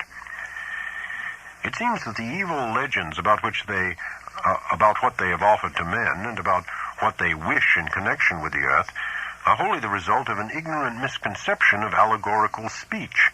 Speech, of course, molded by cultural backgrounds and thought habits vastly different from anything we dream of. My own conjectures, I freely own, shot as widely past the mark as any of the guesses of illiterate farmers and savage Indians. What I had thought morbid and shameful and ignominious is in reality awesome and mind-expanding and even glorious. My previous estimate being merely a phase of man's eternal tendency to hate and fear and shrink from the utterly different. Now I regret the harm I have inflicted upon these alien and incredible beings in the course of our nightly skirmishes. If only I had consented to talk peacefully and reasonably with them in the first place. But they bear me no grudge, their emotions being organized very differently from ours. It is their misfortune to have had as their human agents in Vermont some very inferior specimens, late Walter Brown, for example. He prejudiced me vastly against them. Actually, they have never knowingly harmed men, but have often been cruelly wronged and spied on by our species. There is a whole secret cult of evil men. A man of your mystical erudition will understand me when I link them with Hastur and the Yellow Sign, devoted to the purpose of tracking them down and injuring them on behalf of monstrous powers from other dimensions. It is against these aggressors, not against normal humanity, that the drastic precautions of the Outer Ones are directed. Incidentally, I learned that many of our lost letters were stolen not by the Outer Ones, but by the emissaries of this malign cult. All that the Outer Ones wish of man is peace and non-molestation and an increasing intellectual rapport. This latter is absolutely necessary now that our inventions and devices are expanding our knowledge and motions and making it more and more impossible for the Outer Ones' necessary outposts to exist secretly on this planet. The alien beings desire to know mankind more fully, and to have a few of mankind's philosophic and scientific leaders know more about them. With such an exchange of knowledge, all perils will pass, and a satisfactory modus vivendi will be established. The very idea of any attempt to enslave or degrade mankind is ridiculous. As a beginning of this improved rapport, the Outer Ones have naturally chosen me, whose knowledge of them is already so considerable, as their primary interpreter on Earth. Much was told to me last night. Facts of the most stupendous and vista-opening nature, and more will be subsequently communicated to me both orally and in writing. I shall not be called upon to make any trip outside just yet, though I shall probably wish to do so later on, employing special means and transcending everything which we have hitherto been accustomed to regard as human experience. My house will be besieged no longer. Everything is reverted to normal, and the dogs will have no further occupation. In place of terror, I have been given a rich boon of knowledge and intellectual adventure which few other mortals have ever shared. The outer beings are perhaps the most marvelous organic things in or beyond all space and time, members of a cosmos-wide race of which all other life forms are merely degenerate variants. They are more vegetable than animal, if these terms can be applied to the sort of matter composing them, and have a somewhat fungoid structure, though the presence of a chlorophyll-like substance and a very singular nutritive system differentiate them altogether from a true comophytic fungi. Indeed, the type is composed of a form of matter totally alien to our part of space, with electrons having a wholly different vibration rate. That is why the beings cannot be photographed on the ordinary camera films and plates of our known universe, even though our eyes can see them. With proper knowledge, however, any good chemist could make a photographic emulsion which would record their images. The genus is unique in its ability to traverse the heatless and airless interstellar void in full corporeal form, and some of its variants cannot do this without mechanical aid or curious surgical transpositions. Only a few species have the ether-resisting wings characteristic of the Vermont variety. These and those inhabiting certain remote peaks in the Old World were brought in other ways. Their external resemblance to animal life and to the sort of structure we understand as material is a matter of parallel evolution rather than of close kinship. Their brain capacity exceeds that of any other surviving life form, although the winged types of our hill country are by no means the most highly developed. Telepathy is their usual means of discourse, though they have rudimentary vocal organs which, after a slight operation, for surgery is an incredibly expert and everyday thing among them, can roughly duplicate the speech of such types of organisms as still use speech. Their main immediate abode is a still undiscovered and almost lightless planet at the very edge of our solar system, beyond Neptune, and the 9th in distance from the Sun. It is, as we have inferred, the object mystically hinted to as Yuggoth in certain ancient and forbidden writings. It will soon be the scene of a strange focusing of thought upon our world in an effort to facilitate mental rapport. I would not be surprised if astronomers became sufficiently sensitive to these thought currents to discover Yuggoth when the Outer Ones wish them to do so. But Yuggoth, of course, is only the stepping stone. The main body of the beings inhabits strangely organized abysses, wholly beyond the utmost reach of any human imagination. The space-time globule, which we recognize as the totality of all cosmic entity, is only an atom in the genuine infinity which is theirs. And as much of this infinity as any human brain can hold is eventually to be opened up to me, as it has not been to more than 50 other men since the human race has existed. You will probably call this raving at first, Wilmoth, but in time you will appreciate the titanic opportunity I've stumbled on. I want you to share as much of it as possible, and to that end must tell you thousands of things that won't go on paper. In the past, I have warned you not to come and see me. Now that all is safe, I take pleasure in rescinding that warning and inviting you. Can't you make a trip up here before your college term opens? It would be marvelously delightful if you could. Bring along the phonograph record and all my letters to you as consultative data. We shall need them in piecing together the whole tremendous story. You might bring the Kodak prints, too, since I seem to have mislaid the negatives and my own prints in all this recent excitement. But what a wealth of facts I have to add to all this groping and tentative material, and what a stupendous device I have to supplement my additions. Don't hesitate. I am free from espionage now, and you will not meet anything unnatural or disturbing. Just come along and let my car meet you at the Brattleboro station. Prepare to stay as long as you can, and expect many an evening of discussion of things beyond all human conjecture. Don't tell anyone about it, of course, for this matter must not get to the promiscuous public. The train service to Brattleboro is not bad. You can get a timetable in Boston. Take the B&M to Greenfield and then change for the brief remainder of the way. I suggest you take the convenient 4:10 p.m. standard from Boston. This gets into Greenfield at 7:35, and at 9:19 a train leaves there which reaches Brattleboro at 10:01. That is, weekdays. Let me know the date and I'll have my car on hand at the station. Pardon this typed letter, but my handwriting has grown shaky of late, as you know, and I don't feel equal to long stretches of script. I got this new Corona in Brattleboro yesterday. It seems to work very well. Awaiting word and hoping to see you shortly with the phonograph record and all my letters and the Kodak prints. I am yours in anticipation, Henry W. Akeley. The complexity of my emotions upon reading, rereading, and pondering over this strange and unlooked-for letter is past adequate description. I've said that I was at once relieved and made uneasy, but this expresses only crudely the overtones of diverse and largely subconscious feelings which comprised both the relief and the uneasiness.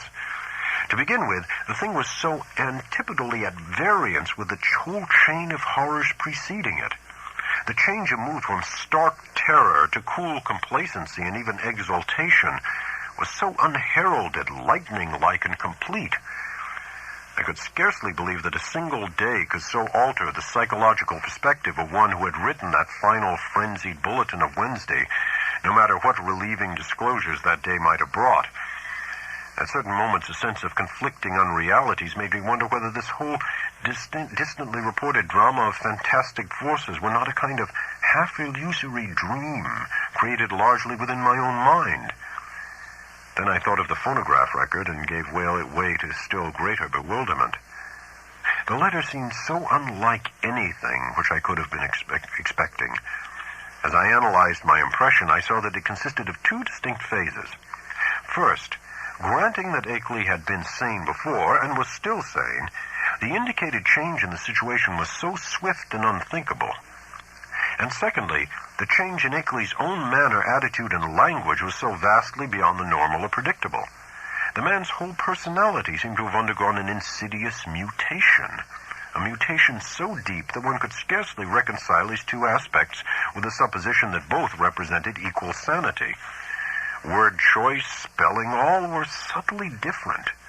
And with my academic sensitiveness to prose style, I could trace profound divergences in his commonest reactions and rhythm responses. Certainly the emotional cataclysm or revelation which could produce so radical an overturn must be an extreme one indeed. Yet in another way, the letter seemed quite characteristic of Akeley. The same old passion for infinity, the same old scholarly inquisitiveness. I could not a moment, or even more than a moment, credit the idea of spuriousness or malign substitution. Did not the invitation, the willingness to have me test the truth of the letter in person, prove its genuineness? I did not retire Saturday night. but sat up thinking of the shadows and marvels behind the letter I had received. My mind, aching from the quick succession of monstrous conceptions it had been forced to confront during the last 4 months, worked upon this startling new material in a cycle of doubt and acceptance which repeated most of the steps experienced in facing the early wonders. Till long before dawn, a burning interest and curiosity had begun to replace the original storm of perplexity and uneasiness.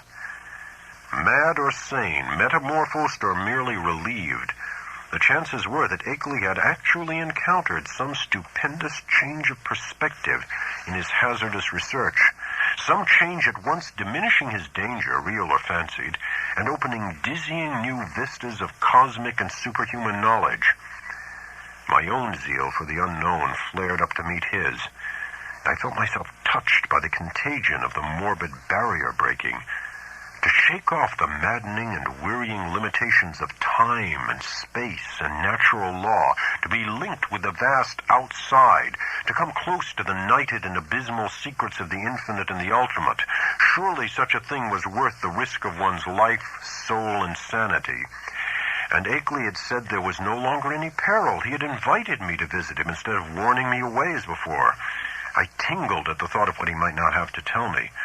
There was an almost paralyzing fascination in the thought of sitting in that lonely and lately beleaguered farmhouse with a man who had talked with actual emissaries from outer space, sitting there with a terrible record and pile of letters in which Akeley had summarized his earlier conclusions. So late Saturday morning, I telegraphed.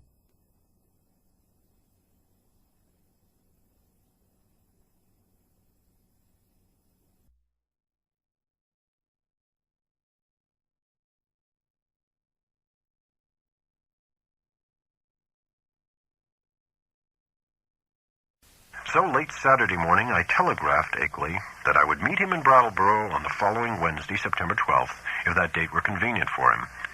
In one respect did I depart from his suggestions, and that concerned the choice of a train. Frankly, I did not feel like arriving in that haunted Vermont region late at night. So instead of accepting the train he chose, I telephoned the station and devised another arrangement. By rising early and taking the 8:07 a.m. Standard into Boston, I could catch the 9:25 for Greenfield, arriving there at 12:22 noon.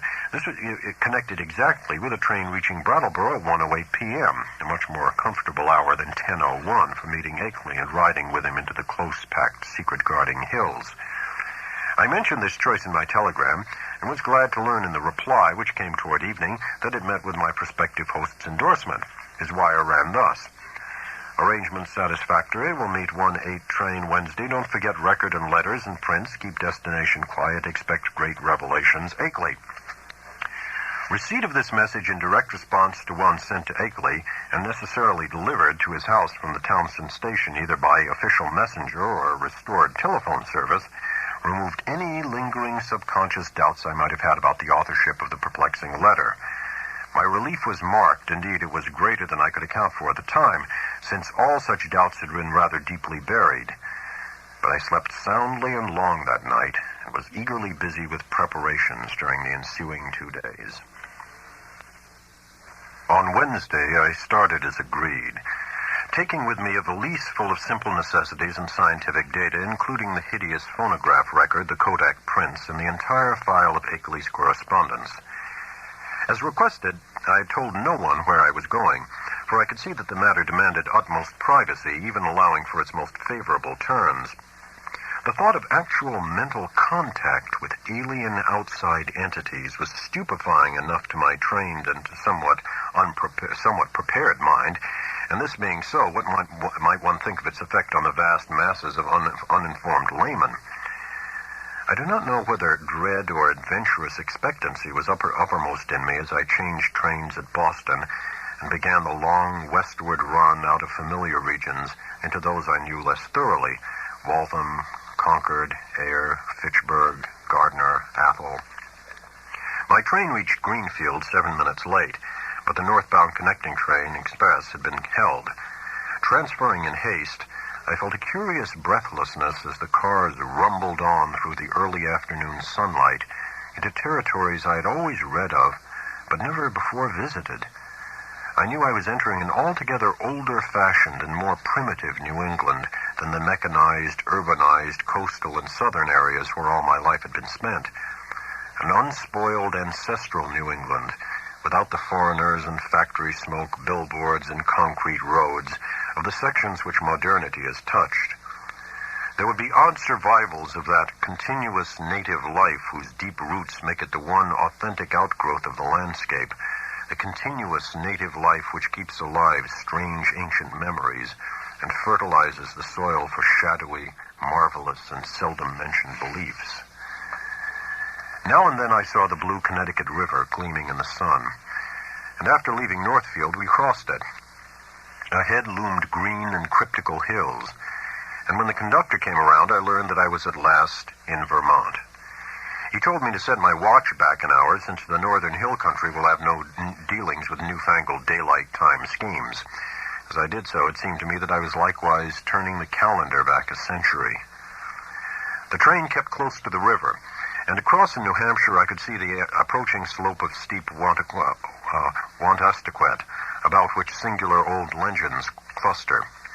Then streets appeared on my left, and a green island showed in the stream on my right. People rose and filed to the door, and I followed them. The car stopped, and I alighted beneath the long train shed of the Brattleboro station. Looking over the line of waiting motors, I hesitated a moment to see which one might turn out to be the Akeley Ford, but my identity was divined before I could take the initiative. And yet it was clearly not Akeley himself who advanced to meet me with an outstretched hand and a mellowly phrased inquiry as to whether I was indeed Mr. Albert N. Wilmarth of Arkham. This man bore no resemblance to the bearded, grizzled Akeley of the snapshot, but was a younger and more urbane person, fashionably dressed and wearing only a small, dark mustache. His cultivated voice held an odd and almost disturbing hint of vague familiarity, though I could not definitely place it in my memory. As I surveyed him, I heard him explaining that he was a friend of my prospective host who had come down from Townsend in his stead. Akeley, he declared, had suffered a sudden attack of some asthmatic trouble and did not feel equal to making a trip in the outdoor air.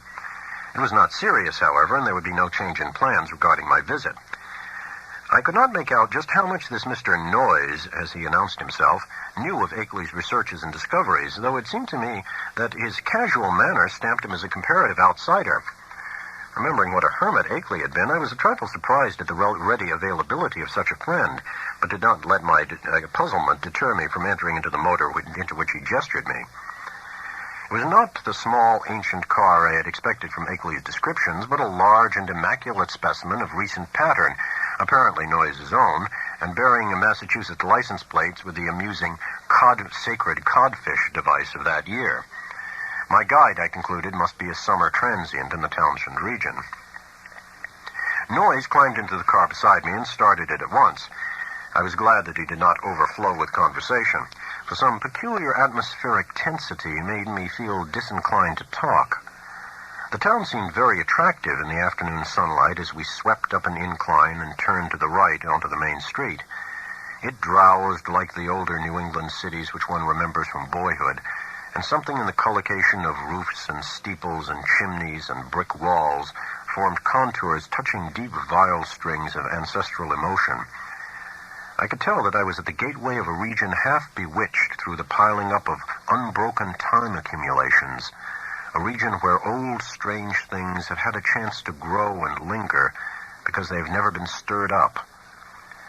As we passed out of Brattleboro, my sense of constraint and foreboding increased.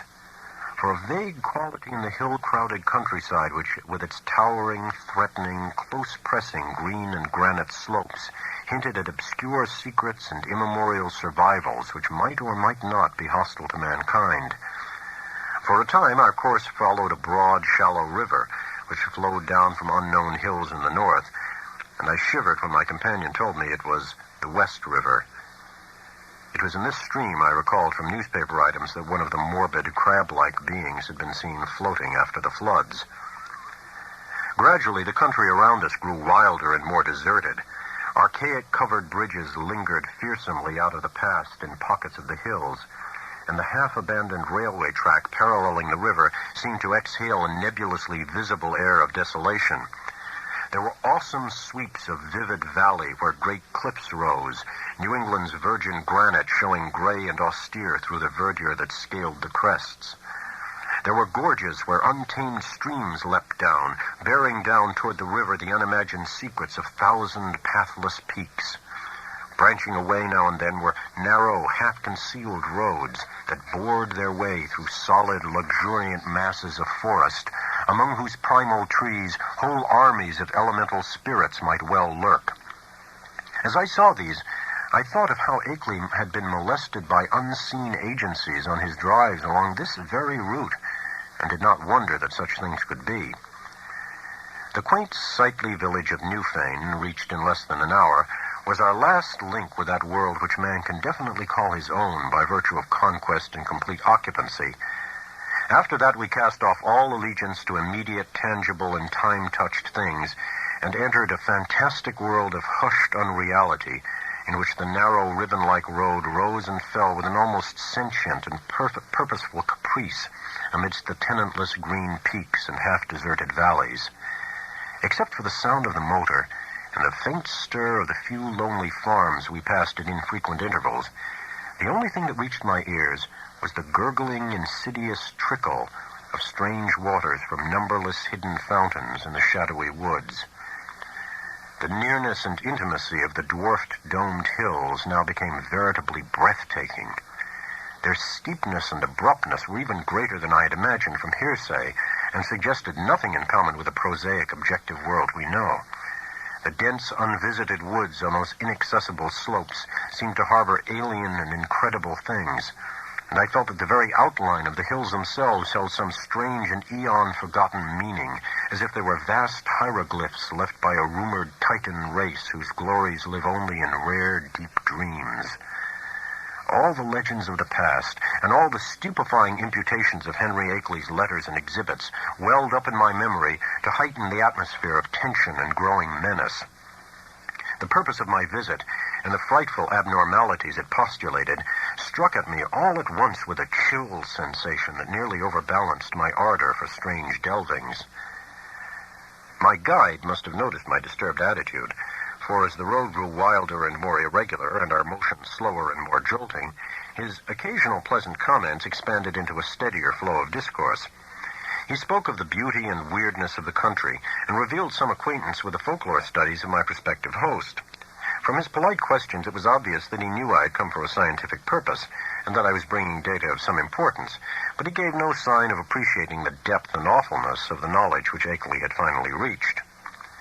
His manner was so cheerful, normal, and urbane that his remarks ought to have calmed and reassured me.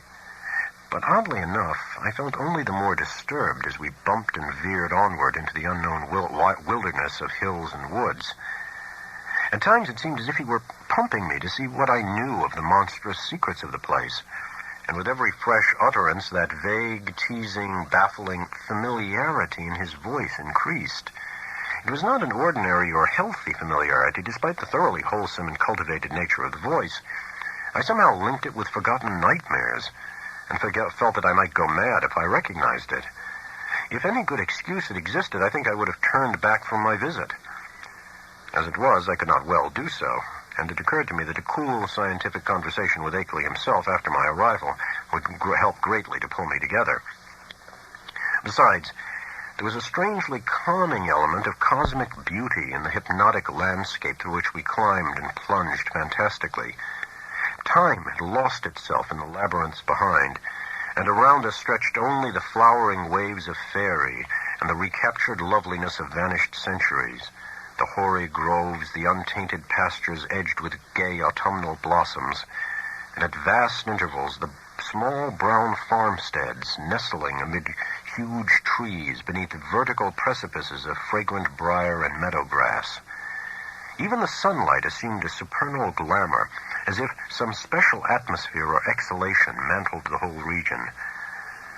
I had seen nothing like it before, save in the magic vistas which sometimes formed the backgrounds of Italian primitives. Sodoma and Leonardo conceived such expanses, but only in the distance, and through the vaultings of Renaissance arcades. We were now burrowing bodily through the midst of the picture, and I seemed to find in its necromancy a thing I had innately known or inherited, and for which I had always been vaguely searching. Suddenly, after rounding an obtuse angle at the top of a sharp ascent, the car came to a standstill. On my left, across a well-kept lawn which stretched to the road and flaunted a border of whitewashed stones, rose a white, two and a half-story house of unusual size and elegance for the region, with a congeries of contiguous or arcade-linked barns, sheds, and a windmill behind and to the right. I recognized it at once from the snapshot I had received, and was not surprised to see the name of Henry Akeley on the galvanized iron mailbox near the road. For some distance back of the house, a level stretch of marshy and sparsely wooded land extended, beyond which soared a steep, thickly forested hillside ending in a jagged, leafy crest. This latter, I knew, was the summit of Dark Mountain, halfway up which we must have climbed already. Alighting from the car and taking my valise, Noyes asked me to wait while he went in and informed Akeley of my advent. He himself, he had added, had an important business elsewhere and could not stop for more than a moment. As he briskly walked up the path to the house, I climbed out of the car myself, wishing to stretch my legs a little before settling down to a sedentary conversation. My feeling of nervousness and tension had risen to a maximum again now that I was on the actual scene of the morbid beleaguering described so hauntingly in Akeley's letters, and I honestly dreaded the coming discussions which were to link me with such alien and forbidden worlds. Close contact with the utterly bizarre is often more terrifying than inspiring, and it did not cheer me to think that this very bit of dusty road was the place where those monstrous tracks and that fetid green ichor had been found after moonless nights of fear and death. Idly, I noticed that none of Akeley's dogs seemed to be about. Had he sold them all as soon as the outer ones made peace with him? Try as I might, I could not have the same confidence in the depth and sincerity of that peace which appeared in Akeley's final and queerly different letter. After all, he was a man of much simplicity and with little worldly experience. Was there not perhaps some deep and sinister undercurrent beneath the surface of the new alliance? Led by my thoughts, my eyes turned downward to the powdery road surface which had held such hideous testimonies.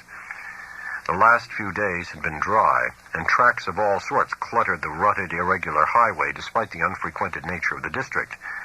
With a vague curiosity, I began to trace the outline of some of the heterogeneous impressions, trying meanwhile to curb the flights of macabre fancy which the place and its memories suggested.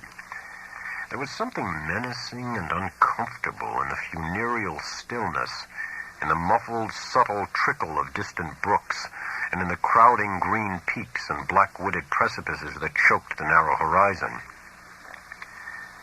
And then an image shot into my consciousness which made those vague menaces and flights of fancy seem mild and insignificant indeed. I said that I was scanning the miscellaneous prints in the road with a kind of idle curiosity, but all at once that curiosity was shockingly snuffed out by a sudden and paralyzing gust of active terror. For though the dust tracks were in general confused and overlapping and unlikely to arrest any casual gaze, my restless vision had caught certain details near the spot where the path to the house joined the highway, and had recognized beyond doubt or hope the frightful significance of those details. It was not for nothing, alas, that I had pored for hours over the Kodak views of the outer one's claw prints which Akeley had sent. Too well did I know the marks of those loathsome nippers, and that hint of ambiguous direction which stamped the horrors as no creatures of this planet. No chance had been left me from merciful mistake. Here indeed, in objective form before my own eyes, and surely not made many hours ago, were at least 3 marks which stood out blasphemously among the surprising plethora of blurred footprints leading to and from the Akeley farmhouse. They were the hellish tracks of the living fungi from Yuggoth. I pulled myself together in time to stifle a scream. After all, what more was there than I might have expected, assuming I'd really believed Akeley's letters? He had spoken of making peace with the things. Why, then, was it strange that some of them had visited his house? But the terror was stronger than the reassurance. Could any man be expected to look unmoved for the first time upon the claw marks of animate beings from outer depths of space? Just then I saw Noyes emerge from the door and approach with a brisk step. I must, I reflected, keep command of myself, for the chances were that this genial friend knew nothing of Akeley's profoundest and most stupendous probings into the forbidden. Akeley, Noyes hastened to inform me, was glad and ready to see me, though his sudden attack of asthma would prevent him from being a competent host for a day or two. These spells hit him hard when they came and were always accompanied by a debilitating fever and general weakness. He was never good for much while they lasted, had to talk in a whisper, and was very clumsy and feeble in getting about. His feet and ankles swelled, too, so that he had to bandage them like a gouty old beefeater. Today he was in rather bad shape, so I would have to attend largely to my own needs. But he was nonetheless eager for conversation. I would find him in the study at the left of the front hall, the room where the blinds were shut. He had to keep the sunlight out when he was ill, for his eyes were very sensitive. As Noyes bade me adieu and walked northward in his car, I began to walk slowly toward the house. The door had been left ajar for me, but before approaching and entering, I cast a searching glance about the whole place, trying to decide what had struck me as so intangibly queer about it. The barns and sheds looked trimly prosaic enough. I noticed Akeley's battered Ford and its capacious, unguarded shelter. Then the secret of the queerness reached me. It was the total silence. Ordinarily, a farm is at least moderately murmurous from its various kinds of livestock, but here all signs of life were missing. What of the hens and the hogs? The cows, of which Akeley said he possessed several, might conceivably be out to pasture, and the dogs might possibly have been sold, but the absence of any trace of cackling or grunting was truly singular. I did not pause long on the path, but resolutely entered the open house door and closed it behind me. It had cost me a distinct psychological effort to do so, and now that I was shut inside, I had a momentary longing for precipitate retreat. Not that the place was in the least sinister in visual suggestion. On the contrary, I thought the graceful late colonial hallway very tasteful and wholesome, and admired the evident breeding of the man who had furnished it. What made me wish to flee was something very attenuated and indefinable. Perhaps it was a certain odd odor which I thought I noticed, though I well knew how common musty odors are even in the best of ancient farmhouses. Refusing to let these cloudy qualms overmaster me, I recalled Noyes' instructions and pushed open the 6-paneled, brass-latched white door on my left. The room beyond was darkened, as I had known before, and as I entered it, I noticed that the queer odor was stronger here. There likewise appeared to be some faint, half-imaginary rhythm or vibration in the air. For a moment, the closed blinds allowed me to see very little, but then a kind of apologetic hacking or whispering sound drew my attention to a great easy chair in the farther, darker corner of the room. Within its shadowy depths, I saw the white blur of a man's face and hands, and in a moment I had crossed to greet the figure who had tried to speak. Dim though the light was, I perceived that this was indeed my host. I had studied the Kodak picture repeatedly, and there could be no mistake about this firm, weather-beaten face with the cropped, grizzled beard. But as I looked again, my recognition was mixed with sadness and anxiety, for certainly his face was that of a very sick man. I felt that there must be something more than asthma behind that strained, rigid, immobile expression and unwinking, glassy stare, and realized how terribly the strain of his frightful experiences must have told on him. Was it not enough to break any human being, even a younger man than this intrepid delver, into the forbidden? The strange and sudden relief, I feared, had come too late to save him from something like a general breakdown. There was a touch of the pitiful in the limp, lifeless way his lean hands rested in his lap. He had on a loose dressing gown, and was swathed around the head and high around the neck with a vivid yellow scarf or hood. And then I saw that he was trying to talk in the same hacking whisper with which he had greeted me. It was a hard whisper to catch at first, since the gray mustache concealed all movements of the lips, and something in its timbre disturbed me greatly. But by concentrating my attention, I could soon make out its purport surprisingly well. The accent was by no means a rustic one, and the language was even more polished than correspondence had led me to expect. Mr. Wilmarth, I presume. You must pardon my not rising. I'm quite ill, as Mr. Noyes must have told you, but I could not resist having you come just the same. You know what I wrote in my last letter. There's so much to tell you tomorrow when I shall feel better. I can't say how glad I am to see you in person after our many letters. You have the file with you, of course, and the Kodak prints and the records. Noyes put your valise in the hall. I suppose you saw it. For tonight, I fear you'll have to wait on yourself to a great extent. Your room is upstairs, the one over this, and you'll see the bathroom door open at the head of the staircase. There's a meal spread for you in the dining room, right through this door at your right, which you can take whenever you feel like it. I'll be a better host tomorrow, but just now weakness leaves me helpless. Make yourself at home. You might take out the letters and pictures and records and put them on the table here before you go upstairs with your bag. It is here that we shall discuss them. You can see my phonograph on my corner stand. No, thanks. There's nothing you can do for me. I know these spells of old. Just come back for a little quiet visiting before night, and then go to bed when you please. I'll rest right here, perhaps sleep here all night, as I often do. In the morning, I'll be far better able to go into the things we must go into. You realize, of course, the utterly stupendous nature of the matter before us. To us, as to only a few men on this earth, there will be opened up gulfs of time and space and knowledge beyond anything within the conception of human science or philosophy. Do you know that Einstein is wrong, and that certain objects and forces can move with a velocity greater than that of light?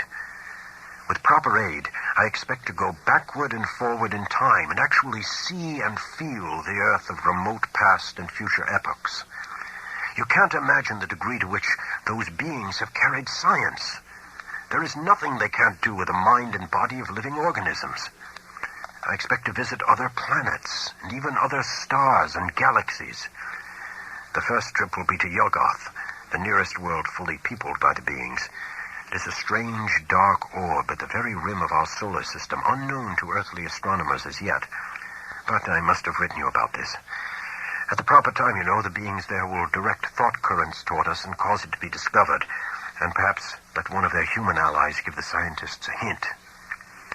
There are mighty cities on Yuggoth, great tiers of terraced towers built of black stone like that specimen I tried to send you. That came from Yuggoth. The sun shines there, no brighter than a star, but the beings need no light. They have other, subtler senses, and put no windows in their great houses and temples. Light even hurts and hampers and confuses them, for it did not exist at all in the black cosmos outside time and space where they came from originally. To visit Yuggoth would drive any weak man mad. Yet I am going there. The black rivers of pitch that flow under those mysterious cyclopean bridges, things built by some elder race extinct and forgotten before the beings came to Yuggoth from the ultimate voids, ought to be enough to make any man a Dante or Poe if he can keep sane long enough to tell what he has seen. But remember, that dark world of fungoid gardens and windowless cities isn't really terrible. It is only to us that it would seem so. Perhaps this world seemed just as terrible to the beings when they first explored it in the primal age. You know, they were over here long before the fabulous epoch of Cthulhu was over. And remember all about sunken relief when it was above the waters. They've been inside the earth, too. There are openings which human beings know nothing about, some of them in these very Vermont hills, and great worlds of unknown life down there. Blue-litten Kenyan, red-litten Yoth, and black lightless Nkai. It's from Nkai that the frightful Tsathoggua came. You know, the amorphous toad-like god creature mentioned in the Pnakotic manuscripts and the Necronomicon and the Comorium myth cycle preserved by the Atlantean high priest Klakash-Ton. But we will talk of all of this later. It must be 4 or 5 o'clock by this time. Bring the stuff from your bag, take a bite, and come back for a comfortable chat. Very slowly, I turned and began to obey my host, fetching my valise, extracting and depositing the desired articles, and finally ascending to the room designated as mine. With the memory of that roadside claw print fresh in my mind, Akeley's whispered paragraphs had affected me clearly, and the hints of familiarity with this unknown world of fungus life, forbidden Yuggoth, made my flesh creep more than I dared to own. I was tremendously sorry about Akeley's illness, but I had to confess that his hoarse whisper had a hateful as well as a pitiful quality. If only he wouldn't gloat so about Yuggoth and its black secrets. My room proved a very pleasant and well-furnished one, devoid alike of the musty odor and disturbing sense of vibration. And after leaving my valise there, I descended again to greet Akeley and take the lunch he had set out for me. The dining room was just beyond the study, and I saw that a kitchen L extended still further in the same direction. On the dining table, an ample array of sandwiches, cake, and cheese awaited me, and a hot thermos bottle beside a cup and saucer testified that hot coffee had not been forgotten. After a well-relished meal, I poured myself a liberal cup of coffee, but found that the culinary standard had suffered a lapse in this one detail. My first spoonful revealed a faintly unpleasant acrid taste, so that I did not take more. Throughout the lunch, I thought of Akeley sitting silently in the great chair in the darkened next room. Once I went in to beg him to share the repast, but he whispered that he would eat nothing as yet. Later on, just before he slept, he would take some malted milk, all he ought to have that day. After lunch, I insisted on clearing the dishes away and washing them in the kitchen sink, incidentally emptying the coffee, which I had not been able to appreciate. Then, returning to the darkened study, I drew up a chair near my host's corner and prepared for such conversation as he might feel inclined to conduct. The letters, pictures, and record were still on the large center table, but for the nonce we did not have to draw upon them. Before long, I forgot even the bizarre odor and curious suggestions of vibration. I've said that there were things in some of Akeley's letters, especially the second and most voluminous one, which I would not dare to quote or even form into words on paper. This hesitancy applies with still greater force to the things I heard whispered that evening in the darkened room among the lonely, haunted hills. Of the extent of the cosmic horrors unfolded by that raucous voice, I cannot even hint. He had known hideous things before, but what he had learned since making his pact with the outside things was almost too much for sanity to bear. Even now, I absolutely refuse to believe what he implied about the constitution of ultimate infinity, the juxtaposition of dimensions, and the frightful position of our known cosmos of space and time in the unending chain of linked cosmos atoms, which makes up the immediate supercosmos of curves, angles, and material and semi-material electronic organization. Never was a sane man more dangerously close to the arcana of basic entity. Never was an organic brain nearer to utter annihilation in the chaos that transcends form and force and symmetry. I learned whence Cthulhu first came, and why half the great temporary stars of history had flared forth. I guessed from hints which made even my informant pause timidly the secret behind the Magellanic clouds and globular nebulae, and the black truth revealed by the immemorial allegory of Tao.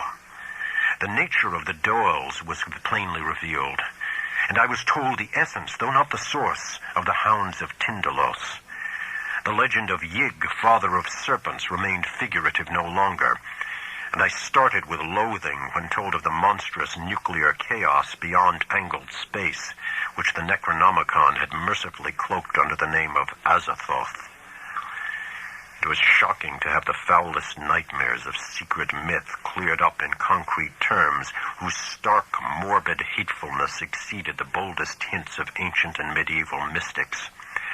Ineluctably, I was led to believe that the first whisperers of those accursed tales must have had discourse with Akeley's outer ones, and perhaps have visited outer cosmic realms as Akeley now proposed visiting them. I was told of the Black Stone and what it implied, and was glad it had not reached me. My guesses about those hieroglyphics had been all too correct. And yet Akeley now seemed reconciled to the whole fiendish system he had stumbled upon, reconciled and eager to probe farther into the monstrous abyss. I wondered what beings he had talked with since his last letter to me, and whether many of them had been as human as that first emissary he had mentioned. The tension in my head grew insufferable, and I built up all sorts of wild theories about that queer, persistent odor and those insidious hints of vibration in the darkened room.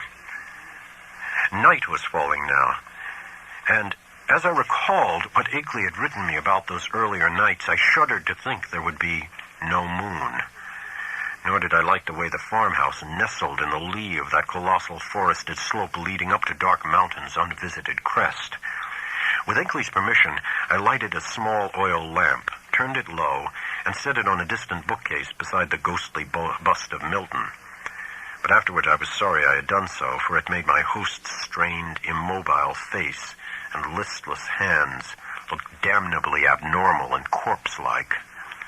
He seemed half incapable of motion, though I saw him nod stiffly once in a while. After what he had told, I could scarcely imagine what profounder secrets he was saving for the morrow, but at last it developed that his trip to Yuggoth and beyond, and my own possible participation in it, was to be the next day's topic. He must have been amused by the start of horror I gave at hearing a cosmic voyage on my part proposed, for his head wobbled violently when I showed my fear. Subsequently, he spoke very gently of how human beings might accomplish, and several times had accomplished, the seemingly impossible flight across the interstellar void. It seemed that complete human bodies did not indeed make the trip, but that the prodigious surgical, biological, chemical, and mechanical skill of the outer ones had found a way to convey human brains without their concomitant physical structure. There was a harmless way to extract a brain, and a way to keep the organic residue alive during its absence. The bare, compact cerebral matter was then immersed in an occasionally replenished fluid within an ether-tight cylinder of a metal mined in Yuggoth, certain electrodes reaching through and connecting at will with elaborate instruments capable of duplicating the three vital faculties of sight, hearing, and speech. For the winged fungus beings to carry the brain cylinders intact through space was an easy matter. Then, on every planet covered by their civilization, they would find plenty of adjustable faculty instruments capable of being connected with the encased brains, so that after a little fitting, these traveling intelligences could be given a full sensory and articulate life, albeit a bodiless and mechanical one, at each stage of their journeying through and beyond the space-time continuum. It was as simple as carrying a phonograph record about and playing it wherever a phonograph of corresponding make exists. Of his success, there could be no question. Akeley was not afraid. Had it not been brilliantly accomplished again and again? For the first time, one of the inert, wasted hands raised itself and pointed stiffly to a high shelf on the farther side of the room. There, in a neat row, stood more than a dozen cylinders of a metal I had never seen before, cylinders about a foot high and somewhat less in diameter, with three convex sockets set in an isosceles triangle over the front convex surface of each. One of them was linked at two of the sockets to a pair of singular-looking machines that stood in the background. Of their purpose I did not need to be told, and I shivered as with ague. Then I saw the hand point to a much nearer corner where some intricate instruments with attached cords and plugs, several of them much like two devices on the shelf behind the cylinders, were huddled together. "There are 4 kinds of instruments here, Wilmarth," whispered the voice. 4 kinds, 3 faculties each, makes 12 pieces in all. You see, there are 4 different sorts of beings represented in those cylinders up there. 3 humans, 6 fungoid beings who can't navigate space corporeally, 2 beings from Neptune, God, if you could see the body this type has on its own planet, and the rest entities from the central caverns of an especially interesting dark star beyond the galaxy. In the principal outpost inside Round Hill, you'll now and then find more cylinders and machines. Cylinders of extra cosmic brains with different senses from any we know, allies and explorers from the uttermost outside, and special machines for giving them impressions and expression in the several ways suited at once to them and to the comprehensions of different types of listeners. Round Hill, like most of the being's main outposts through the various universes, is a very cosmopolitan place. Of course, only the more common types have been lent me for the experiment. Here, take the 3 machines I point to and set them up on the table. That tall one with the 2 glass lenses in front, and then the box with the vacuum tubes and the sounding board, and now the one with the metal disc on top. Now for the cylinder with the label B67 pasted on it. Just stand in the Windsor chair to reach the shelf. Heavy? Never mind. Be sure of the number, B67. Don't bother that fresh, shiny cylinder joint to the two testing instruments, the one with my name on it. Set B67 on the table where you put the machines, and see the dial switch on all three machines is jammed over to the extreme left. Now, connect the cord of the lens machine with the upper socket on the cylinder. There. Join the tube machine to the lower left-hand socket and the disc apparatus to the outer socket. Now move all the dial switches on the machines over to the extreme right. First the lens one, then the disc one, then the tube one. That's right. I might as well tell you, this is a human being, just like any of us. I'll give you a taste of some of the others tomorrow. To this day, I do not know why I obeyed those whispers so slavishly, or whether I thought Akeley was mad or sane. After what had gone before, I ought to have been prepared for anything, but this mechanical mummery seemed so like the typical vagaries of crazed inventors and scientists that it struck a chord of doubt which even the preceding discourse had not excited. What the whisperer implied was beyond all human belief. Yet were not the other things still farther beyond and less preposterous only because their remoteness from tangible, concrete proof? As my mind reeled amidst this chaos, I became conscious of a mixed grating and whirring from all three of the machines lately linked to the cylinder, a grating and whirring which soon subsided into a virtual noiselessness. What was about to happen? Was I to hear a voice? And if so, what proof would I have that it was not some cleverly concocted radio device talked into by a concealed but closely watched speaker? Even now I am unwilling to swear just what I heard or just what phenomenon really took place before me, but something certainly seemed to take place. To be brief and plain, the machine with the tubes and soundbox began to speak, and with a point and intelligence which left no doubt that the speaker was actually present and observing us. The voice was loud, metallic, lifeless, and plainly mechanical in every detail of its production. It was incapable of inflection or expressiveness, but scraped and rattled on with a deadly precision and deliberation. "Mr. Wilmot," it said, "I hope I do not startle you. I'm a human being like yourself, though my body is now resting safely under a proper vitalizing treatment inside Round Hill, about 1.5 miles east of here. I myself am here with you. My brain is in that cylinder, and I see, hear, and speak through these electronic vibrators. In a week I'm going across the void as I have been many times before, and I expect the pleasure of Mr. Akeley's company. I wish I might have yours as well, for I know you by sight and reputation, and have kept close track of your correspondence with our friend. I am, of course, one of the men who have become allied with the outside beings visiting our planet. I first met them in the Himalayas, and have helped them in various ways. In return, they have given me experiences such as few men have ever had. Do you realize what it means when I say I have been on 37 different celestial bodies, planets, dark stars, and less definable objects, including 8 outside our galaxy and 2 outside the curved cosmos of space and time? All this has not harmed me in the least. My brain has been removed from my body by fissions so adroit that it would be crude to call the operation surgery. The visiting beings have methods which make these extractions easy and almost normal, and one's body never ages when the brain is out of it. The brain, I might add, is virtually immortal with its mechanical faculties and the limited nourishment supplied by occasional changes of the preserving fluid. Altogether, I hope most heartily that you will decide to come with Mr. Akeley and me. The visitors are eager to know men of intelligence and knowledge like yourself, and to show them the great abysses that most of us have had to dream about in fanciful ignorance. It may seem strange at first to meet them, but I know you will be above minding that. I think Mr. Noyes will go along too, the man who doubtless brought you up here in his car. He has been one of us for years.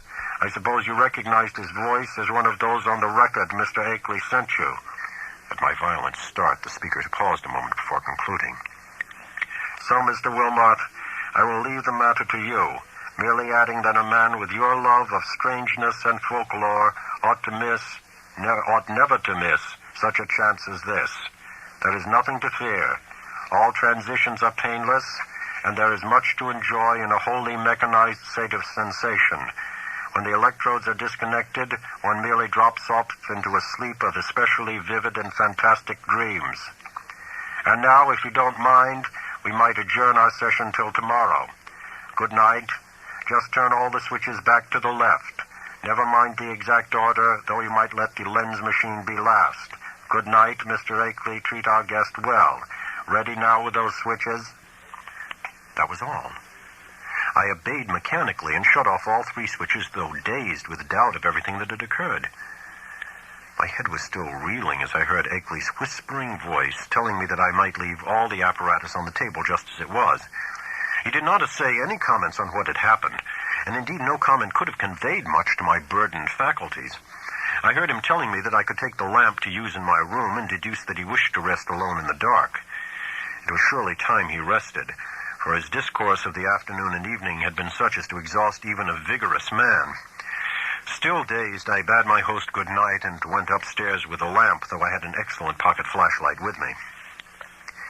I was glad to be out of that downstairs study with a queer odor and vague sensations of vibration, yet could not, of course, escape a hideous sense of dread and peril and cosmic abnormality as I thought of the place I was in and the forces I was meeting.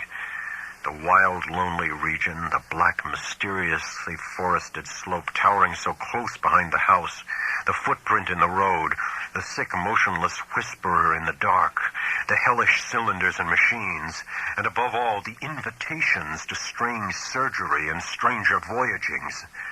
These things, all so new and in such sudden succession, rushed in on me with a cumulative force which sapped my will and almost undermined my physical strength. To discover that my guide, noise, was the human celebrant in that monstrous bygone Sabbath ritual on the phonograph record was a particular shock, though I had previously sensed a dim, repellent familiarity in his voice. Another shock came from my own attitude toward my host whenever I paused to analyze it, for much as I had instinctively liked Akeley as revealed in his correspondence, I now found that he filled me with a distinct repulsion. His illness ought to have excited my pity, but instead it gave me a kind of shudder. He was so rigid and inert and corpse-like, and that incessant whispering was so hateful and unhuman. It occurred to me that this whispering was different from anything else of the kind I had ever heard, and that despite the curious motionlessness of the speaker's mustache-screened lips, it had the latent strength and carrying power remarkable for the wheezings of an asthmatic. I had been able to understand the speaker when wholly across the room, and once or twice it seemed to me that the faint but penetrant sounds represented not so much weakness as deliberate repression, for what reason I could not guess. From the first, I felt a disturbing quality in their timbre. Now, when I tried to weigh the matter, I thought I could trace this impression to a kind of conscious, subconscious familiarity, like that which had made Noise's voice so hazily ominous. But when or where I had encountered the thing it hinted at was more than I could tell. One thing was certain. I would not spend another night here. My scientific zeal had vanished amidst fear and loathing, and I felt nothing now but a wish to escape from this net of morbidity and unnatural revelation. I knew enough now.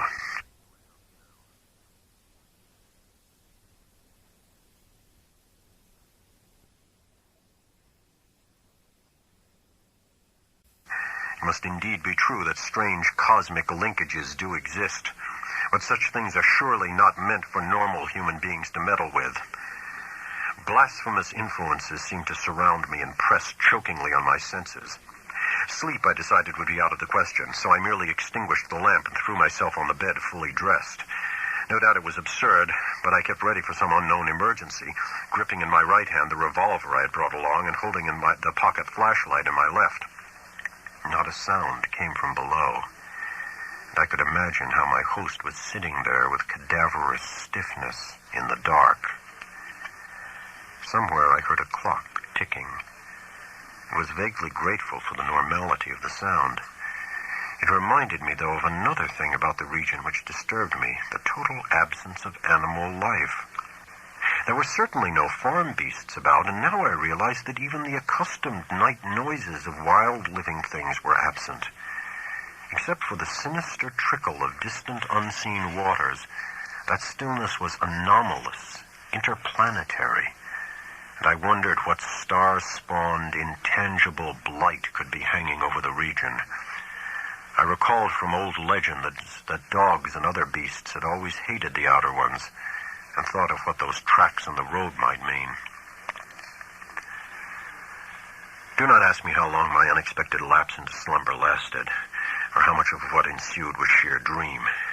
If I tell you that I awaked at a certain time and heard and saw certain things, you will merely answer that I did not wake then, that everything was a dream until the moment when I rushed out of the house, stumbled into the shed where I'd seen the old Ford, and seized that ancient vehicle for a mad, aimless race over the haunted hills, which at last landed me after hours of jolting and winding through forest-threatened labyrinths in a village which turned out to be Townsend. You will also, of course, discount everything else in my report and declare that the pictures, record sounds, cylinder and machine sounds, and kindred evidences were bits of pure deception practiced on me by the missing Henry Akeley. You might even hint that he conspired with other eccentrics to carry out a silly and elaborate hoax, that he had the express shipment removed keen, and that he had Noise make that terrifying wax record. It is odd, though, that Noise has not ever been identified, and that he was unknown at any of the villages near Akeley's place, though he must have frequently been in the region. I wish I had stopped to memorize the license number of his car, or perhaps it is better, after all, that I did not. For I, despite all you can say, and despite all that I sometimes try to say to myself, know that loathsome outside influences must be lurking there in the half-known, unknown hills, and that those influences have spies and emissaries in the world of men. To keep as far as possible from such influences and such emissaries is all that I ask of life in the future. When my frantic story sent a sheriff's posse out to the farmhouse, Akeley was gone without a trace. His loose dressing gown, yellow scarf, and foot bandages lay on the study floor near his corner easy-chair, and it could not be decided whether any of his other apparel had vanished with him. The dogs and livestock were indeed missing, and there were some curious bullet holes both in the house's exterior and on some of the walls within. But beyond this, nothing unusual could be detected. No cylinders or machines, none of the evidences I had brought in my valise, no queer odor or vibration sense, no footprints in the road, and none of the problematical things I had glimpsed at the very last. I stayed a week in Brattleboro after my escape, making inquiries among people of every kind who had known Akeley, and the results convinced me that the matter is no figment of dream or delusion. Akeley's queer purchases of dogs and ammunitions and chemicals and the cutting of his telephone wires are matters of record, while all who knew him, including his son in California, concede that his occasional remarks on strange studies had a curious consistency. Solid citizens believe he was mad, and unhesitatingly pronounce all reported evidences mere hoaxes devised with insane cunning, and perhaps abetted by eccentric associates. But the lowlier country folk sustain his statements in every detail. He had showed some of these rustics his photographs in black stone, and had played the hideous record for them, and they all said the footprints and buzzing voice were like those described in ancestral legends. They said, too, that suspicious sights and sounds had been noticed increasingly around Akeley's house after he had found the black stone, and that the place was now avoided by everybody except the mailman and other casual, tough-minded people. Dark Mountain and Round Hill were both notoriously haunted spots, and I could find no one who had ever closely explored either. Occasional disappearances of natives throughout the district's history were well attested, and these now included the semi-vagabond Walter Brown, whom Akeley's letters had mentioned. I even came upon one farmer who thought he had personally glimpsed one of the queer bodies at flood time in the swollen West River, but his tale was too confused to be really valuable. When I left Brattleboro, I resolved never to go back to Vermont, and I feel quite certain that I shall keep my resolution. Those wild hills are surely the outpost of a frightful cosmic race, as I doubt all the less since reading that a new 9th planet has been glimpsed beyond Neptune, just as those influences had said it would be glimpsed. Astronomers, with a hideous appropriateness they little suspect, have named this thing Pluto. I feel beyond question that it is nothing less than knighted Yuggoth, and I shiver when I try to figure out the real reason why its monstrous denizens wish it to be known in this way at this especial time. I vainly try to assure myself that these demonic creatures are not gradually leading up to some new policy hurtful to the earth and its normal inhabitants. But I still have yet to tell of the ending of the terrible night in the farmhouse. As I've said, I did finally drop into a troubled doze a doze filled with bits of dream which involved monstrous landscape glimpses. Just what awaked me I cannot yet say, but that I did indeed awake at this given point I feel very certain. My first confused impression was of a stealthily creaking floorboard in the hall outside my door, and a clumsy, muffled fumbling at the latch. This, however, ceased almost at once, so that my really clear impressions begin with the voices heard from the study below. There seemed to be several speakers, and I judged they were controversially engaged. By the time I had listened for a few seconds, I was broad awake, for the nature of the voices was such as to make all thought of sleep ridiculous. The tones were curiously varied, and no one who had listened to that accursed phonograph record could harbor any doubts about the nature of at least two of them. Hideous though the idea was, I knew that I was under the same roof with nameless beings from abysmal space, for those two voices were unmistakably the blasphemous buzzings which the outside beings used in their communication with men. The two were individually different in pitch, accent, and tempo, but they were both of the same damnable general kind. A third voice was indubitably that of a mechanical utterance machine connected with one of the detached brains in the cylinders. There was little doubt about that as to the buzzings, for the loud, metallic, lifeless voice of the previous evening, with its inflectionless, expressionless scraping and rattling, and its impersonal precision and deliberation, had been utterly unforgettable. For a time I did not pause to question whether the intelligence behind the scraping was the identical one which had formerly talked to me. But shortly afterward I reflected that any brain would emit vocal sounds of the same quality if linked to the same mechanical speech producer, the only possible differences being in language, rhythm, speech, and pronunciation. To complete the eldritch colloquy, there were two actually human voices, one the crude speech of an unknown and evidently rustic man, and the other the suave Bostonian tones of the erstwhile guide Noise. As I tried to catch the words which the stoutly fashioned floor so bafflingly intercepted, I was also conscious of a great deal of stirring and scratching and shuffling in the room below, so that I could not escape the impression that it was full of living beings, many more than the few whose speech I could single out.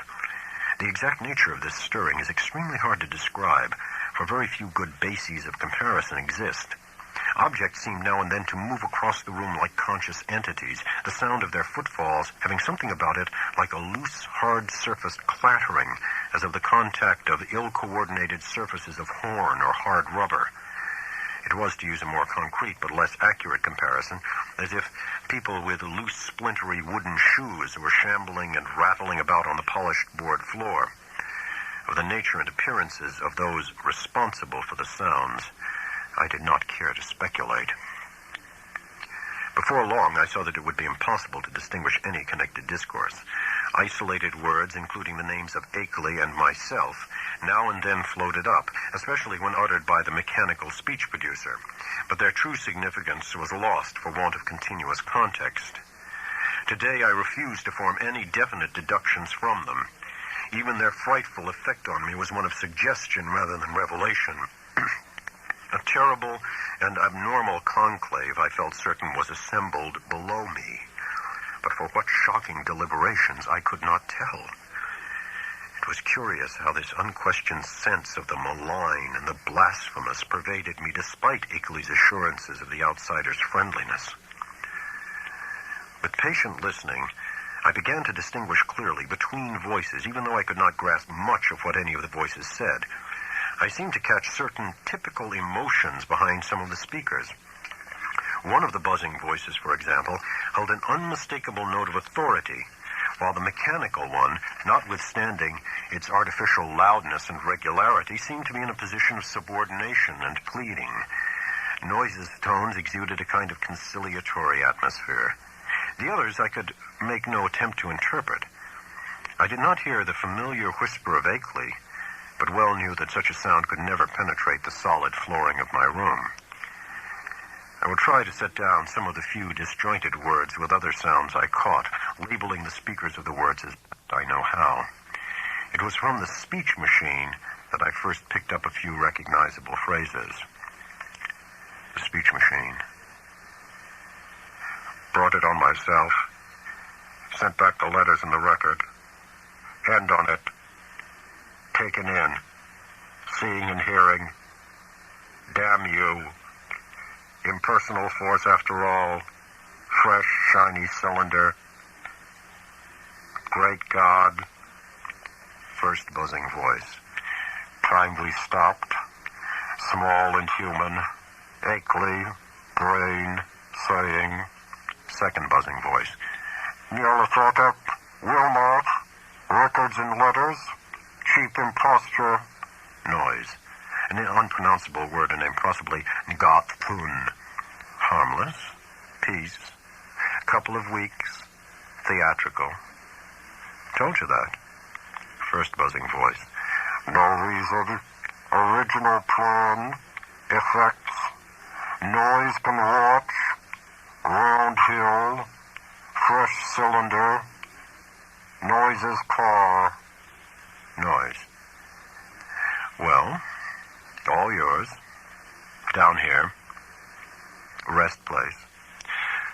Several voices at once in indistinguishable speech. Many footsteps, including the peculiar loose stirring or clattering. A curious sort of flapping sound. The sound of an automobile starting and receding. Silence. That is the substance of what my ears brought me as I lay rigid upon that strange upstairs bed in the haunted farmhouse among the demoniac hills. Lay there fully dressed with a revolver clenched in my right hand and a pocket flashlight gripped in my left.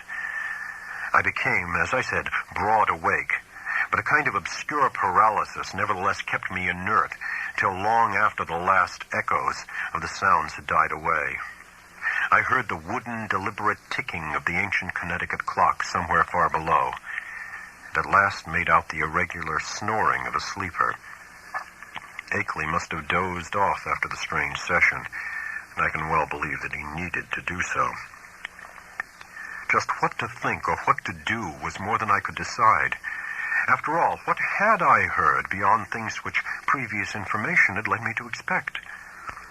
Had I not known that the nameless outsiders were now freely admitted to the farmhouse? No doubt Akeley had been surprised by an unexpected visit from them. Yet something in the fragmentary discourse had chilled me immeasurably, raised the most grotesque and horrible doubts, and made me wish fervently that I might wake up and prove everything a dream. I think my subconscious mind must have caught something which my consciousness has not yet recognized. But what of Akeley? Was he not my friend? And would he not have protested if any harm were meant me? The peaceful snoring below seemed to cast ridicule on all my suddenly intensified fears. Was it possible that Akeley had been imposed upon and used as a lure to draw me into the hills with the letters and pictures and phonograph record? Did those beings mean to engulf us both in a common destruction because we had come to know too much? Again, I thought of the abruptness and unnaturalness of that change in the situation which must have occurred between Akeley's penultimate and final letters. Something, my instinct told me, was terribly wrong. All was not as it seemed. That acrid coffee which I refused, had that not been an attempt by some hidden, unknown entity to drug it?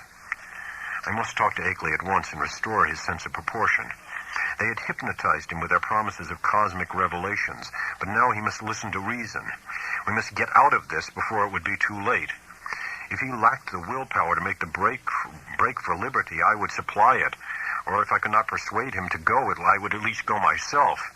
Surely he would let me take his Ford and leave it in a garage in Brattleboro. I noticed it in the shed, the door being left unlocked and now open that peril was deemed past, and I believe there was a good chance of its being ready for instant use. That momentary dislike of Akeley which I had felt during and after the evening's conversation was all gone now. He was in a position much like my own, and we must stick together. Knowing his indisposed condition, I hated to wake him at this juncture, but I knew I must. I could not stay in this place till morning as matters stood. At last, I felt able to act, and stretched myself vigorously to retain command of my muscles. Arising with a caution more impulsive than deliberate, I found and donned my hat, took my valise, and started downstairs with the flashlight's aid. In my nervousness, I kept the revolver clutched in my right hand, being able to take care of both valise and flashlight with my left. Why I exerted these precautions I did really not know, since I was even then on my way to awaken the only other occupant of the house. As I half tiptoed down the creaking stairs to the lower hall, I could hear the sleeper more plainly, and noticed that he must be in the room on my left, the living room I had not entered. On my right was the gaping blackness of the study in which I had heard the voices. Pushing open the unlatched door of the living room, I traced a path with the flashlight toward the source of the snoring and finally turned the beams on the sleeper's face. But in the next second, I hastily turned them away and commenced a cat-like retreat to the hall, my caution this time springing from reason as well as from instinct. For the sleeper on the couch was not Akeley at all, but my quondam guide, Noise. Just what the real situation was, I could not guess, but common sense told me that the safest thing was to find out as much as possible without arousing anyone.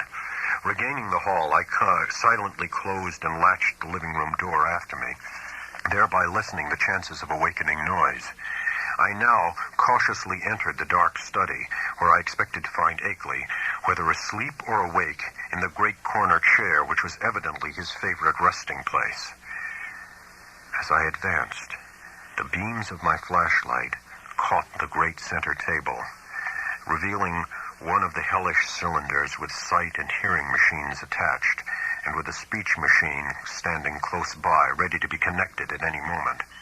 This, I reflected, must be the encased brain I had heard talking during the frightful conference. For a second, I had a perverse impulse to attach the speech machine and see what it would say. It must, I thought, be conscious of my presence even now, since the sight and hearing attachments could not fail to disclose the rays of my flashlight and the faint creaking of the floor beneath my feet. But in the end, I did not dare to meddle with the thing. I idly saw that it was the fresh, shiny cylinder with Akeley's name on it, which I had noticed on the shelf earlier that evening, and which my host had told me not to bother.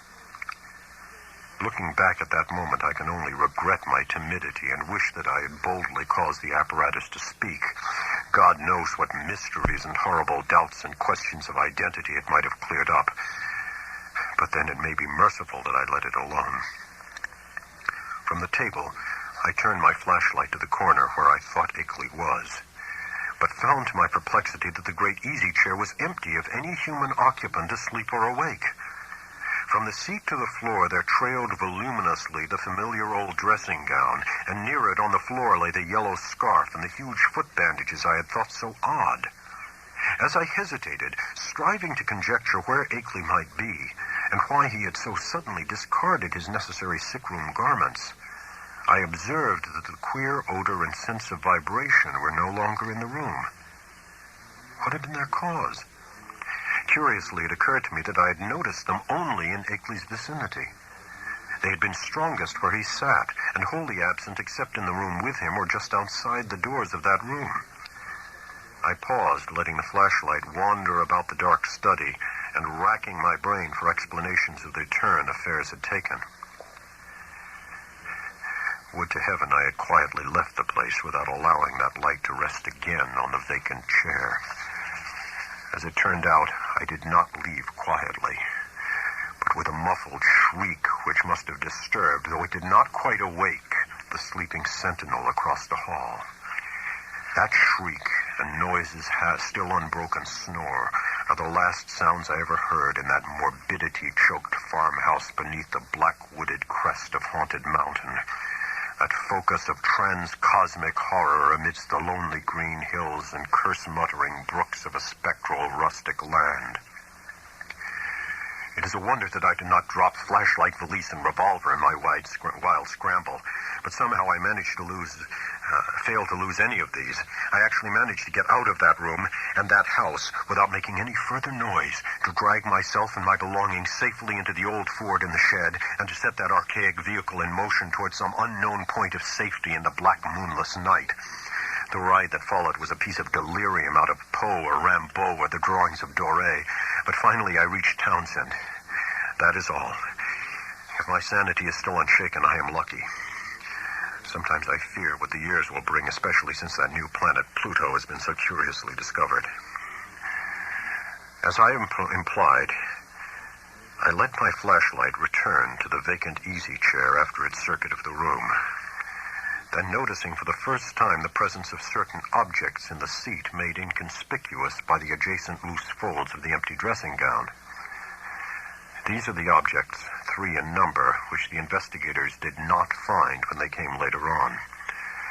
As I said at the outset, there was nothing of actual visual horror about them. The trouble was in what they led to one to infer. Even now I have my moments of half-doubt, moments in which I half expect the skepticism of those who attribute my whole experience to dream and nerves and delusion. The 3 things were damnably clever constructions of their kind, and were furnished with ingenious metallic clamps to attach them to organic developments, of which I dare not form any conjecture.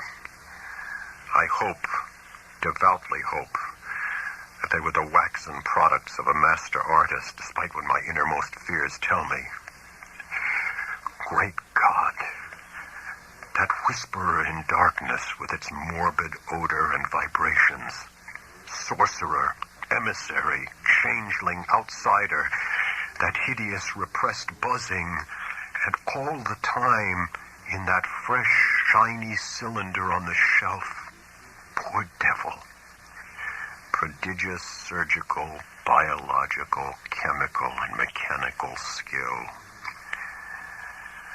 For the things in the chair, perfect to the last subtle detail of microscopic resemblance or identity, were the face and hands of Henry Wentworth Akeley.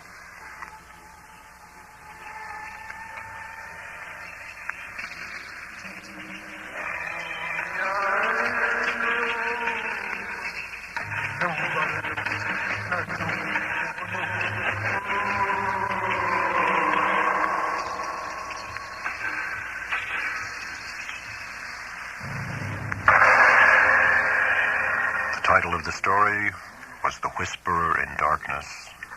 The author, H.P. Lovecraft. This has been The Graveyard Shift, and my name is Dudley Knight.